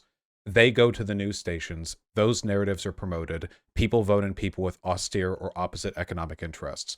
The common strategy right now, actually, is don't directly address the economic issues, but shoot any of them down by saying that they're woke, tie them to cultural issues. Who was it, Josh Hawley, who said that Biden's Build Back Better plan was too woke because it would address climate change, and climate change is for pink-haired social justice warriors? Like, and if you take a look at who Josh Hawley is buddies with and how much money he's got, every time, man, listen, Europe is not that much better off than we are. They get like healthcare. They're a capitalist country. They're capitalist countries. the welfare state has been dismantled in Sweden and in the process of dismantling. Denmark is not that good for poor people, though they have expanded benefits for their shrinking middle class. The UK was never that great, and the NHS has been torn up. And there is a direct relationship between austerity politics and the voters' interests. You see this with the Blairites back when they were doing their labor run in the UK. They talk about the need to tighten our belts, and people start voting as though money isn't something the government can literally print. And then all of a sudden, you have all these welfare programs cut. The Grenfell Tower, burnt because what was it? Thatcher deregulated the system by which these buildings were like overseen, and then you had them cheaping out on like the insulation material, and then it all caught fire or whatever. Like there are direct consequences, immediate consequences to this promotion. And what I'm talking about right now is not like some crazy big brain socialist like idealist take or whatever. This is like very straightforward application of basic like not even theory, just like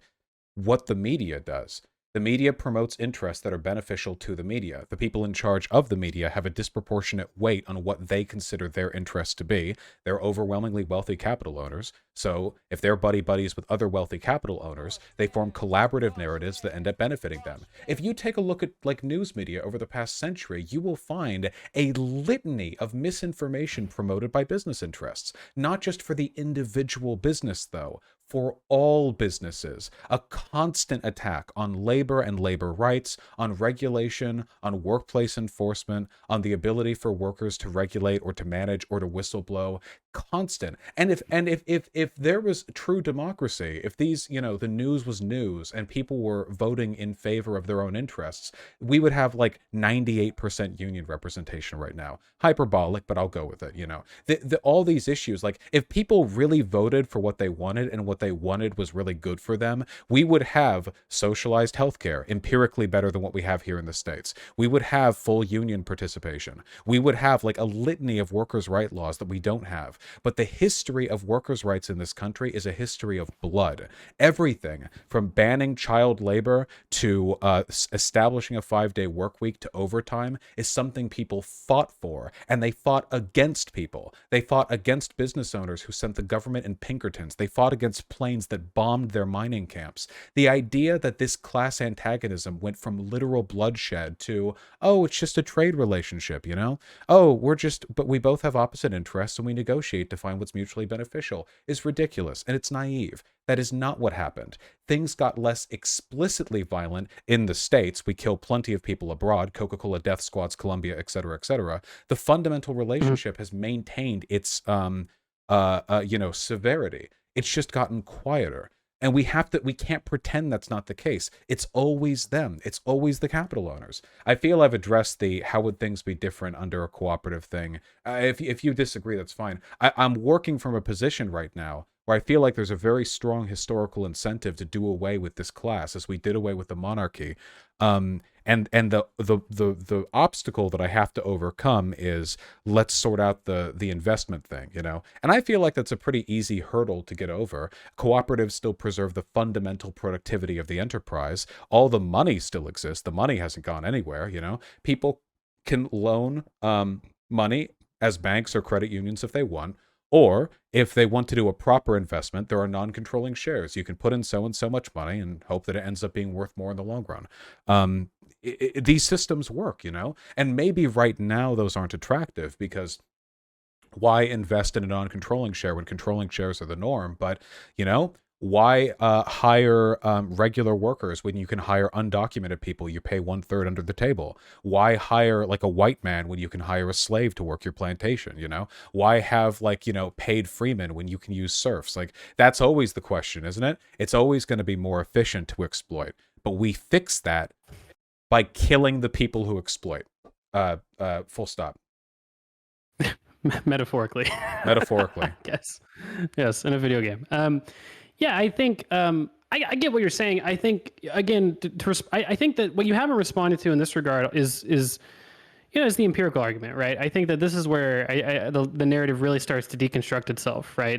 You talk about, and again, I do say the narrative makes sense, right? It's just the empirics that tend to kick the narrative out of being factual, right? So for instance, you talk about The NHS being cut, sort of, vaguely the NHS is being cut. Not that it's not. You haven't referenced anything specific. You talked about the same thing in Sweden. Again, broadly, these societies have increased social welfare over time, right? You haven't How responded so? to the idea that there's how so? Well, I mean, a lot of it is increased retirement spending for elderly people. A lot of it is increased healthcare spending as well. A lot of it's an expansion of unemployment benefits, right? What have you. It's also hard because some societies, like, you might look at As a like the Netherlands percentage, or recently? as a well, again, you're putting so many caveats. So You as a percentage of chastise GDP, the me. answer You is chastise me for being vague, but that's important. If we go back a no, hundred no, no. years, then yes, the welfare state's expanded since then. But I mean, Well, given I just gave several examples though. I mean, and I also when I since say the caveats, what I 80s, mean is like, like the 80s was when like well, the whole yes. neoliberal like austerity, deregulate, cut thing really kicked Yeah. into shape. So I'm just making sure we're operating in a proper time frame here. I know Sweden's has significant, cuts. Yeah. I know the NHS has. I know Denmark's had some weird shifts.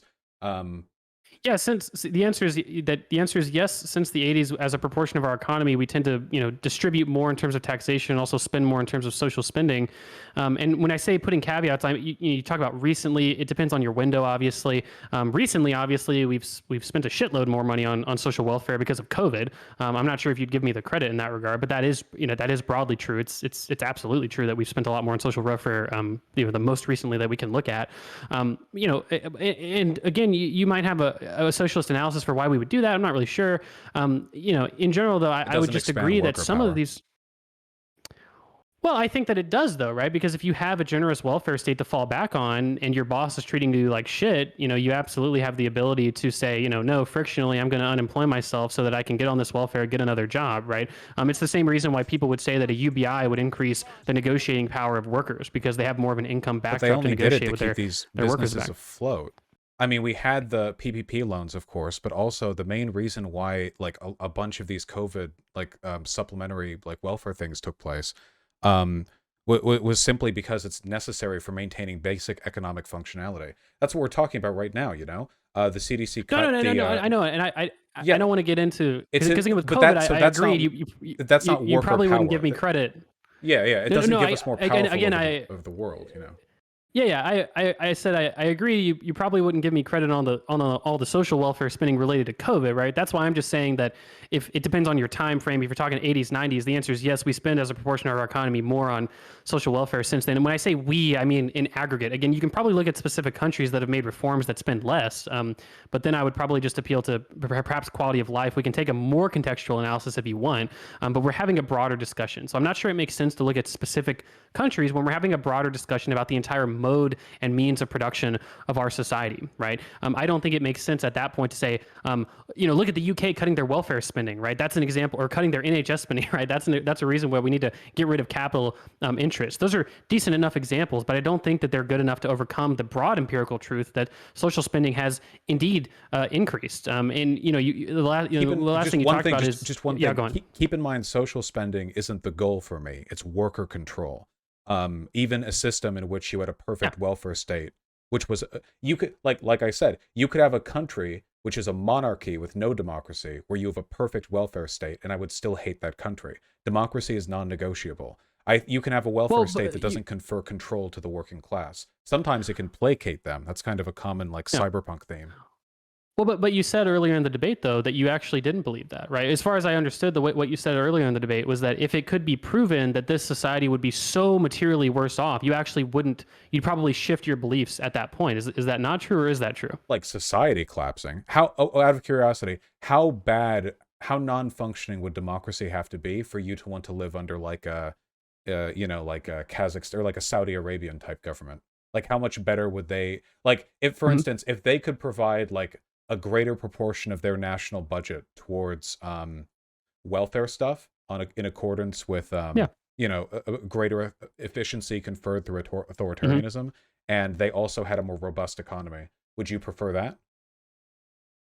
No, I wouldn't, because I do fundamentally value democracy and civic society, right? The reason I asked you the question is because it seems like you're making contradictory statements where you're saying, on one hand, you're saying, I don't give a shit how perfect a society is without democracy. I would still want democracy. But then in the beginning of the debate, you said, I actually very much give a shit how like materially wealthy society is. So I might not actually be in favor of worker democracy if it could be proven that it was so bad. If So it's an these statements enormous seem to be distinction, but there's no totally evidence that there. contradictory. Well, I said if there's an enormous distinction, just that it's not my focus. Yeah. Right now, there's no evidence of any distinction because worker cooperatives either outperform traditional firms, or in a lot of cases, they simply Yeah. perform like neutrally.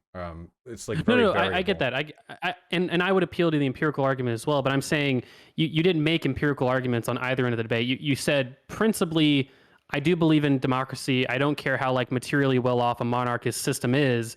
But then at the beginning you said principally, I believe in democracy, but only up to a certain point. And these things don't seem to. Can you explain the distinction, or do you want to amend one of the statements? I mean, if you had like if there was a system or a set of material conditions where you could have democracy, but it would mean everyone's like, killing dogs for scrap to eat in like Sure, in like yeah. junkyards or whatever. Like, I guess like a strong man who could make everything right might be an appealing like idea right then. But I don't think that's the divide we're dealing with. I'm only saying that there's a difference between worker control, which is what I care about, and I think that will necessarily ferment benefits. Like the system I'm advocating for right now is capable of doing everything you're advocating for, and I don't think there are any downsides to the implementation of my system over yours, and we get to get rid of the bourgeois in my system. Because everything you say we could do with half board membership or, whatever parcel, half measure or whatever, you could certainly do under my system because I'd be far more aggressive about it.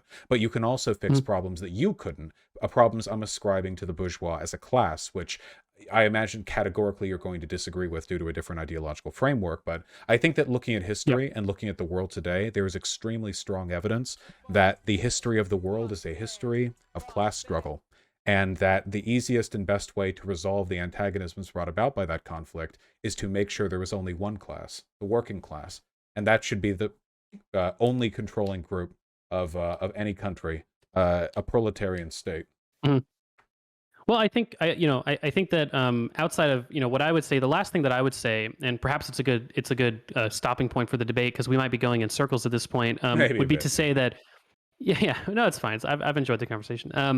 The last thing that I would say in this regard is that I would actually say the exact same thing about your system, right? Is that all the benefits conferred by your system, I think, would be solved for in my system. I think that if you actually appeal to the historical analysis and argument, I think that what we do see is that there is oftentimes conflict between capital owners and workers. However, there's oftentimes conflict with regard to trade. I think that this is an example that kind of underpins the way that I view the relationship between capital and owners. It's a trade, right? Workers are trading part of their surplus labor value for ease of access to capital for a higher wage than they'd probably otherwise be able to garner if they did it on their own, if they started their own business. It is a trade. Now, that's not to say that trade can't be coercive. Of course, trade can be coercive, right? If the United States says, hey, Bermuda, I'm going to nuclear bomb your island unless you give me all of your money, right? That's obviously a coercive relationship, but that's where rules are in place to try and prevent that type of incredible coercion from happening in the first place.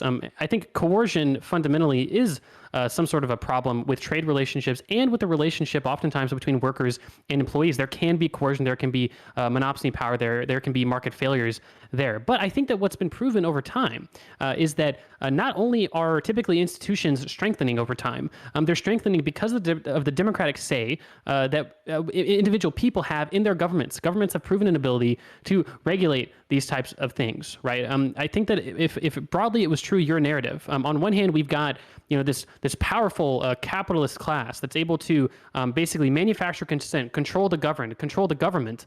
On one hand, this is true, but then on the other hand, we've got all of these systems not only being funded more than they were otherwise, not only having more redistribution, oftentimes higher tax burdens over time, because not only has social spending gone up, so has taxes as a percent of GDP, right? So why would the capitalist class allow this massive redistribution of wealth not only to happen, but to increase over time? And I think that if you appeal to history, that is what you get. And that's why I advocate for my system. I feel like your system has the downsides that I mentioned of this sort of structural finance problem, economic growth, probably economic mobility as well. But my system has a lot of the same, if not all the same, benefits of yours. That would be, that's kind of what I would say to close it out. Well, the nice thing about both of our systems is that it's probably going to be a while before we find divergent paths, right? Yeah, I think that ultimately that is something that the market socialists and the social democrats of the world can certainly agree on, is that, you know, we might probably fundamentally be on the same road, right? It's just that, I might be done after, after a 10K, whereas you might want to run the full marathon, right? Not with this body. We, But yeah, that's the goal. oh, well, We've got a that's lot of fair. work to do with getting evidence on, the implementation of this stuff. I would like to see more instances of sort of incremental worker ownership applied to get more data from it. But ideologically, there is an irreconcilable difference.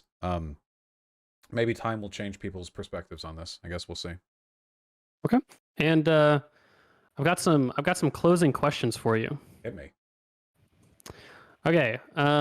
When are you going to go on the well-known and popular and not infamous but extraordinary podcast known as Alcoholics, hosted by Kaio-san and Spectre? I've been on a podcasting bent lately. Let me see. Alcoholics. Is that a second O or a second I? Oh, I see, second I. Okay, let's see. Terrain cream mixed. I think I'd be really bad at this because I've gotten drunk like maybe 3 times in the past year. I feel like I'd have to do some studying.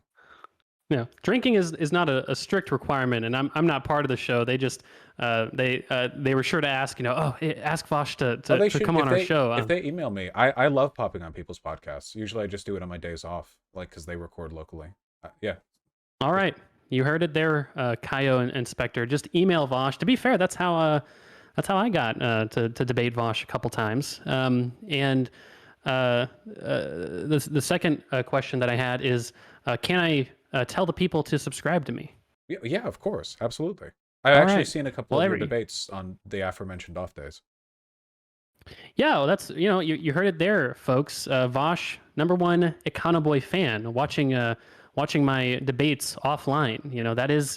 That does mean a lot, because I'm sure that you don't, similar to like other content creators, like, I'm sure you probably don't watch a lot of streams or content yourself necessarily. So that does actually mean something. So if anyone's interested, I am a filthy social democrat and a capitalist, but like Vaush said, we do agree fundamentally on many policies. So if you're interested in a policy analysis that I debate conservatives, I debate socialists, and I do a lot of sort of, just generic sort of economic discussions. I'm actually doing a video on social wealth funds, which most capitalists and socialists can oftentimes end up liking. And that video is probably going to be about 15 or 20 minutes long or something like that, just talking about what social wealth funds are. That's an example of the type of informative content that I do. Left keeps telling me to learn about social wealth funds, and every time I look at the page that he linked me like a year ago, my eyes glaze over. So maybe that'd be a good way for me to learn as well.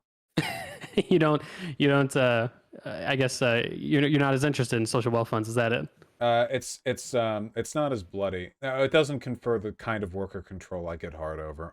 But no, it does look good. It does look good. Yeah, I'm being contentious. I'm being antagonistic right now. Yes, they do look nice. Well, I don't know. I mean, could I ask you about that though? About what I get hard over, or about social welfare funds? No, really about Norway specifically, because I actually think you could. And I'm not a socialist, to be fair, but I think you could actually make. So let me caveat this. If your requirement of socialism is that there cannot be any capital ownership, Norway does not qualify as a socialist country. However, if you view socialism as more of a spectrum, like many do, right, where you can either be more socialist or more capitalist or in between, somewhere in there, I think there's actually a very strong argument that Norway is functionally a socialist economy in many respects. Can I give you a few of those respects and see what your reaction is? Go for it. Okay, so #1, 40% of the GDP is collected and distributed in the form of taxation under a democratic framework. So that's nearly half the economy right there. In 2020, government spending as a percent of the GDP was a majority of the economy. Around 60% of country wealth is collectivized with the social wealth fund. If you don't include household wealth, like house wealth, that goes up to 76%. This is in addition to around 30% of the Oslo stock market is actually owned by the government, either in the form of state-owned enterprises or their domestic social wealth fund. And a majority of people are represented by unions. 2/3 of employees are covered by collective bargaining agreements. I mean, that sounds like a fairly collectivized economy to me. It sounds nice, but there are still two economic classes, right? It's one of those supplemental things where I guess in terms of socialism for me, it's people talk about socialism like it's an economic ideology, but the more I think about it, the more I feel like that might be misplaced. It's a political ideology with economic prerequisites. And I feel like at the end of the day, as long as capital ownership persists, the fundamental power differential between the two classes will be maintained. Though, of course, the social welfare is an admirable goal. America sucks quite a bit more than those countries because we have less of it in that respect, at least. I think there's some stuff to learn there. If nothing else, the systems by which you could maintain a strong social welfare system would still be necessary in a market socialism, right? I mean, you'd still have to you would still have to know how to properly distribute that wealth and tax and what have you. So, yeah. What if every company was owned by a social wealth fund? So the idea would be that capital is ultimately owned by the government, but operationally businesses are private. Would this be a socialist system? I don't think so because of the power those groups could leverage. Even if they're owned monetarily by the government, if you're not democratically electing people within those corporations, the person at the top still has leverage they can use to beckon government benefits. They wouldn't be a bourgeois in the Marxian sense, but if you have control over Norwegian oil company, even and it's not a democratically elected fashion, you could go to the government, appropriately leverage your wealth and power to procure benefits for yourself. Whereas if it's a democratically elected system, you could still do so, not as an owner, but as a democratically elected representative. But you would do so alone, singly, as a representative of your own institution, rather than as a member of a controlling, undemocratically, managed firm. Sorry, I'm rambling really hard because I got no sleep. I apologize. My brain is faltering somewhat. So it's not enough to democratize capital or the government. It really is. You have, under your system, you have to democratize the individual workplaces as a prerequisite for your system to be considered socialist. I don't think anyone should be able to have any kind of meaningful power without them being able to be voted out if people underneath them get angry. Right. Well, yeah, that sounds like you agree with what I said. I agree. I agree with the statement that you just levied. Yes, I feel the democracy is a necessary characteristic. Because I can imagine, for example, in noted economic text 1984, technically the firms people work out there aren't privately owned by anyone, right? I mean, there are a great many, they wouldn't call them businesses, I suppose. The institutions that they work at for the middle party, or what's it called? The lower party? Was the lesser party? Whatever Winston worked for. Anyway, nobody owns it, of course, but people are still in charge of those systems. And you can maintain, in the worst scenario, a kind of bourgeois by implication, which is what the Soviet Union had, right? Technically, nobody owned those factories, but party members managed them, and the only people who can vote in party members for that management position are other party members. So, it might as well be a shareholder board. Are you still an anarchist? Or have you kind of... I'd like to think I am. The term just gets people angry at me, though, so I usually just go by libertarian socialist. Okay, I got you. No, I was. You haven't talked about that in a while, and I've been campaigning to try and get a talk with Zoe Baker. Not necessarily a debate, but I think I'd really just she seems like a quite a well-read anarchist, whereas a lot of anarchists seem to, it's kind of that anarchism is when there's no bedtime kind of thing, and I think Yeah. that Zoe it's Baker probably not. is remarkably Yeah, go well on. read. I was just saying, yeah, Zoe Baker's remarkably well read. Certainly smarter than I am. I would watch any conversation that you had with her. Yeah, I'd love to make it happen. She's just recently finished a PhD, so I can't blame her if she's just wants to wind down a little bit. Obviously, that's quite a difficult thing to do. It's been a busy But few months, I'm sure.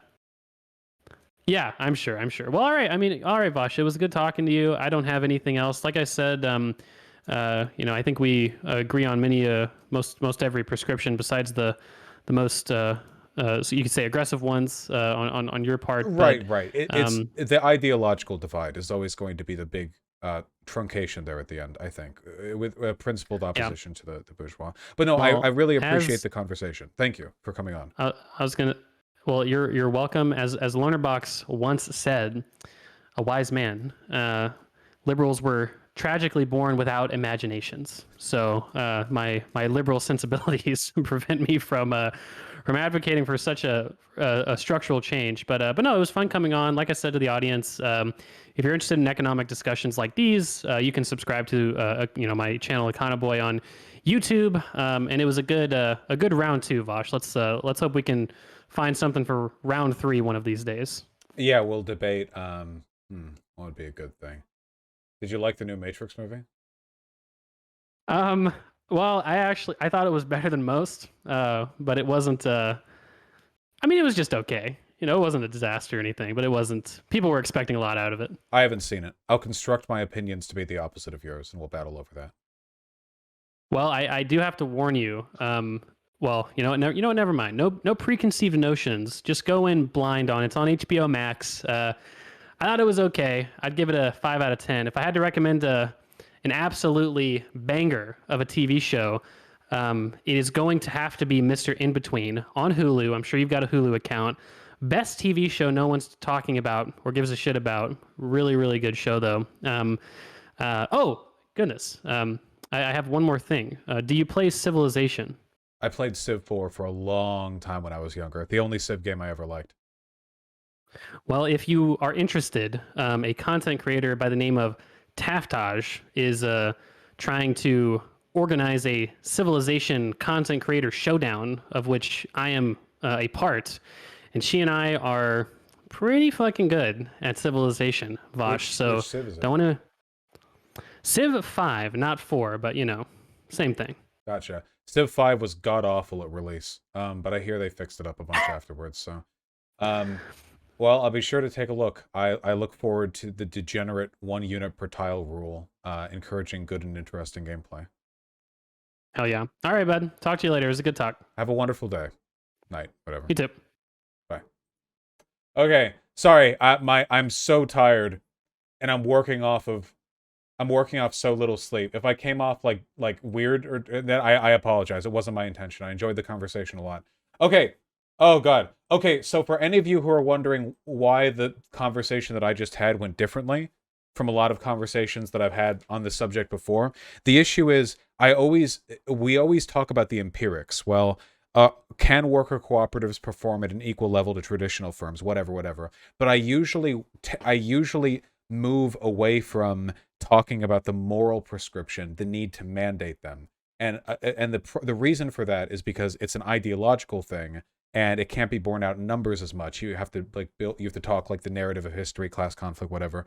And that's the real reason I care about this, I wouldn't be so heavy on worker cooperatives if it was just like, oh well, it'll make the line go up faster, Yeah, so that's the basic idea for me. So for anyone who wants a summary of my positions on this, okay, they're fundamentally as follows, okay?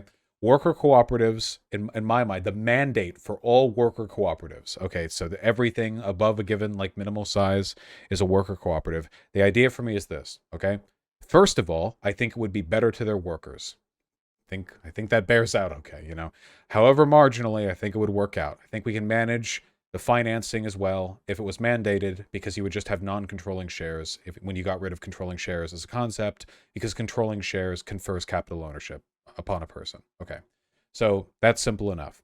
Ideologically, a lot of the issues we have is that the most powerful people in every capitalist country are usually people who have very different interests to the vast majority of the citizens of that country. Okay? This is the fundamental divide between the bourgeois and the working class.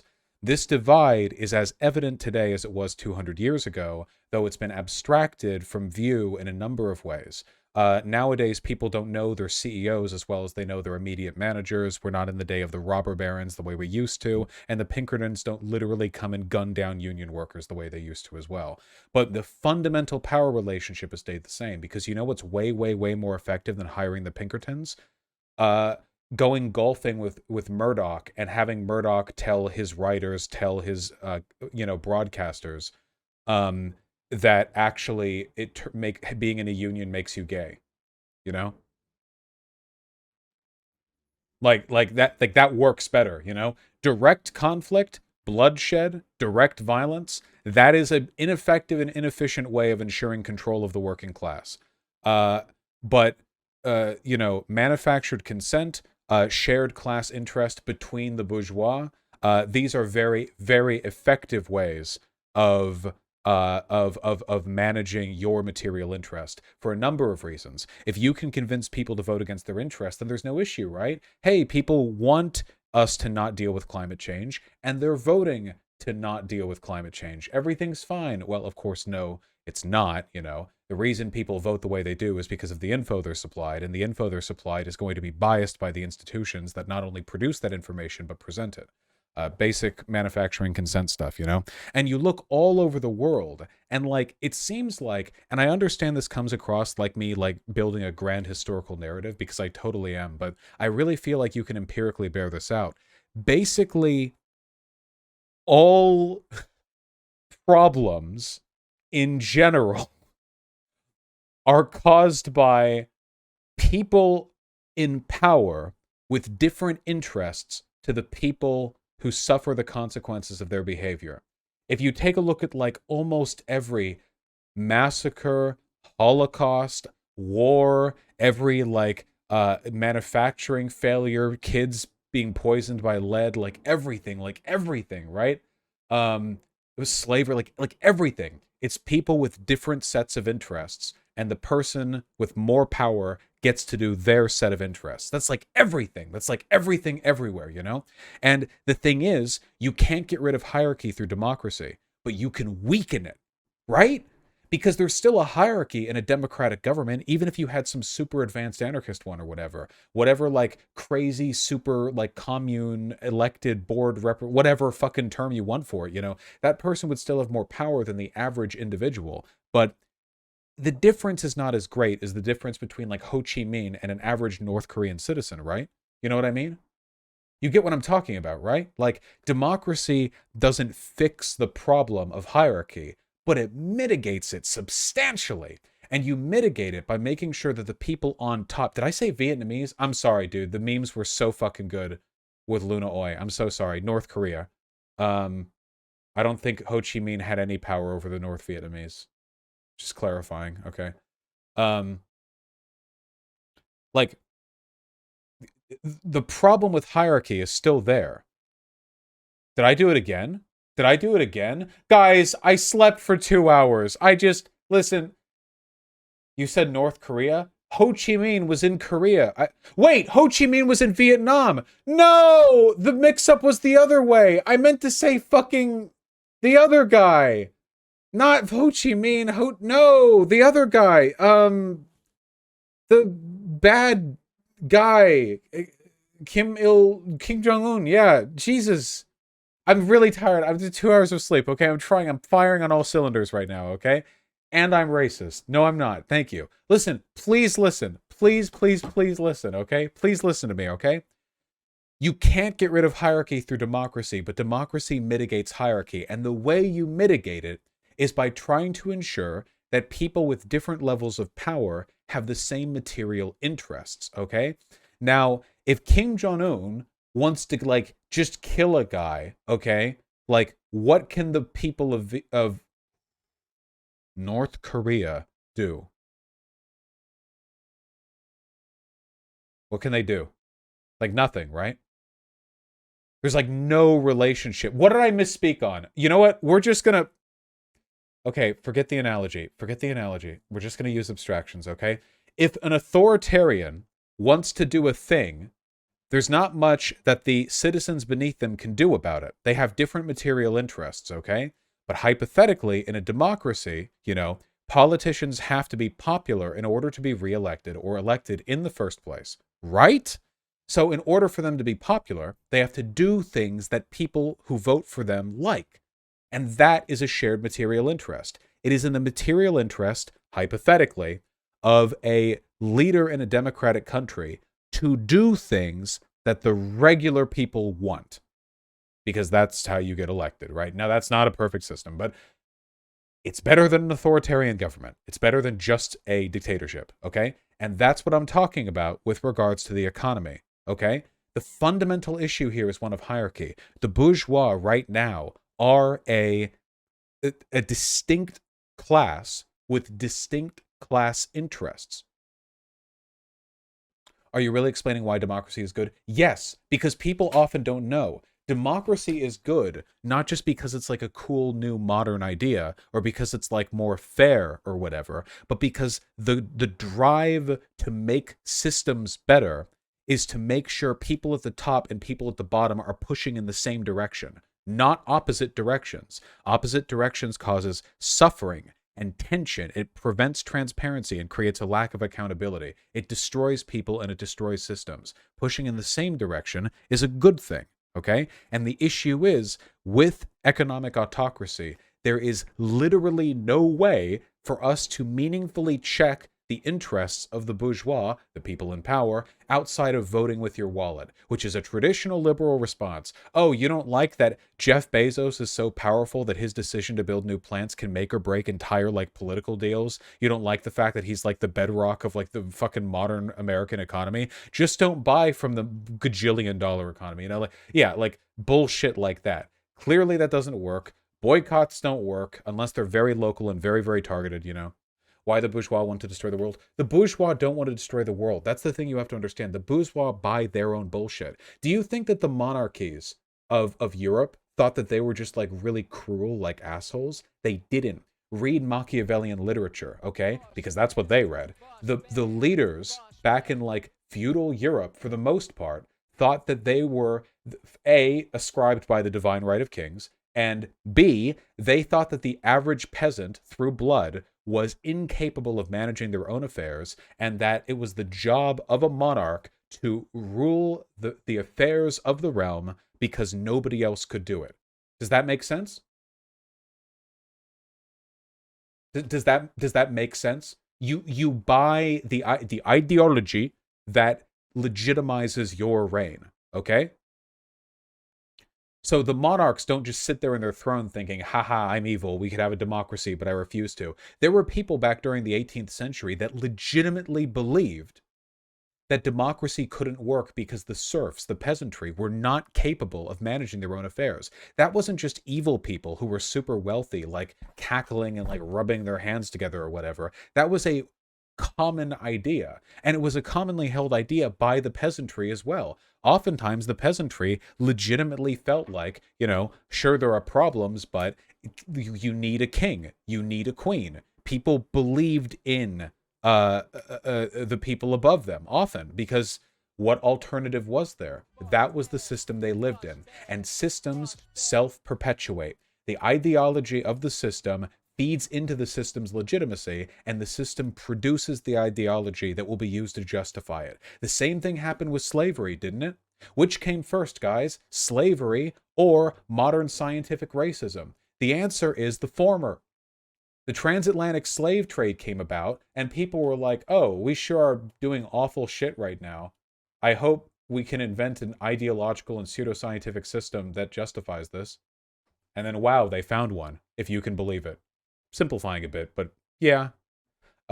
Post hoc justification, big problem, okay? And right now here in America, we have the same basic issue with perceived meritocracy. It's okay that the ultra wealthy have all this power because you can do it too. If you're very good and smart, you can be the next Jeff Bezos. When of course you can't, but if you don't become the next Jeff Bezos, they get to say, well, it's just because you weren't good enough. We live in a meritocracy, so anyone with power must necessarily deserve that power. The ideology justifies the system, and the system produces the ideology. And the bourgeois, Elon Musk, Jeff Bezos, are exactly the same, okay? Elon Musk and Jeff Bezos don't think they're evil. They think they're better than you. That's it. It's that simple. They think they're smarter, more driven, more capable, more willing to make the difficult choices. They think that their lot in life is, oh, sure, maybe it's partly due to luck and circumstances. They don't believe in they don't necessarily believe in the divine right to rule. Maybe some of them do, but, they'll acknowledge some, fortune. They'll go on their book tours and interviews and they'll acknowledge this. But deep down, internally, fundamentally, they believe very deeply in two basic things, okay? Meritocracy and individualism. Meritocracy is what brought them there, and individualism is the reason why they can't understand the relationship between their personal power and the broader institutional systems that not only brought them to where they are now, but that they have the ability to change directly. I genuinely think that your average ultra-wealthy billionaire, who is very class-conscious in the sense that they will promote the interests of the bourgeois and they will fight for the interests of the bourgeois and so on, I genuinely think that even though they act in their class interest, they are as aware of their class interest as the average worker is. That the average bourgeois, Yale graduate student, whatever, probably is acting out of the same intuitive, reflective expression of their ideology that a worker is.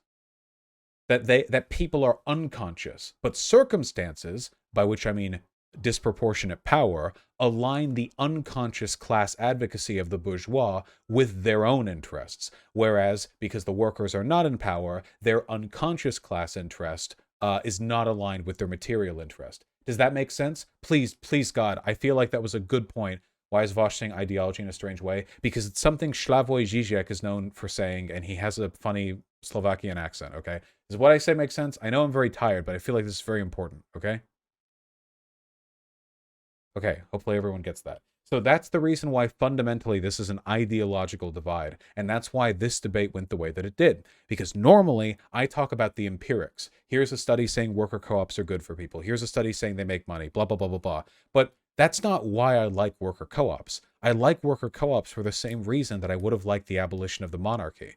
I like worker co-ops for the same reason that I would have supported, any system that would ameliorate these distinctions.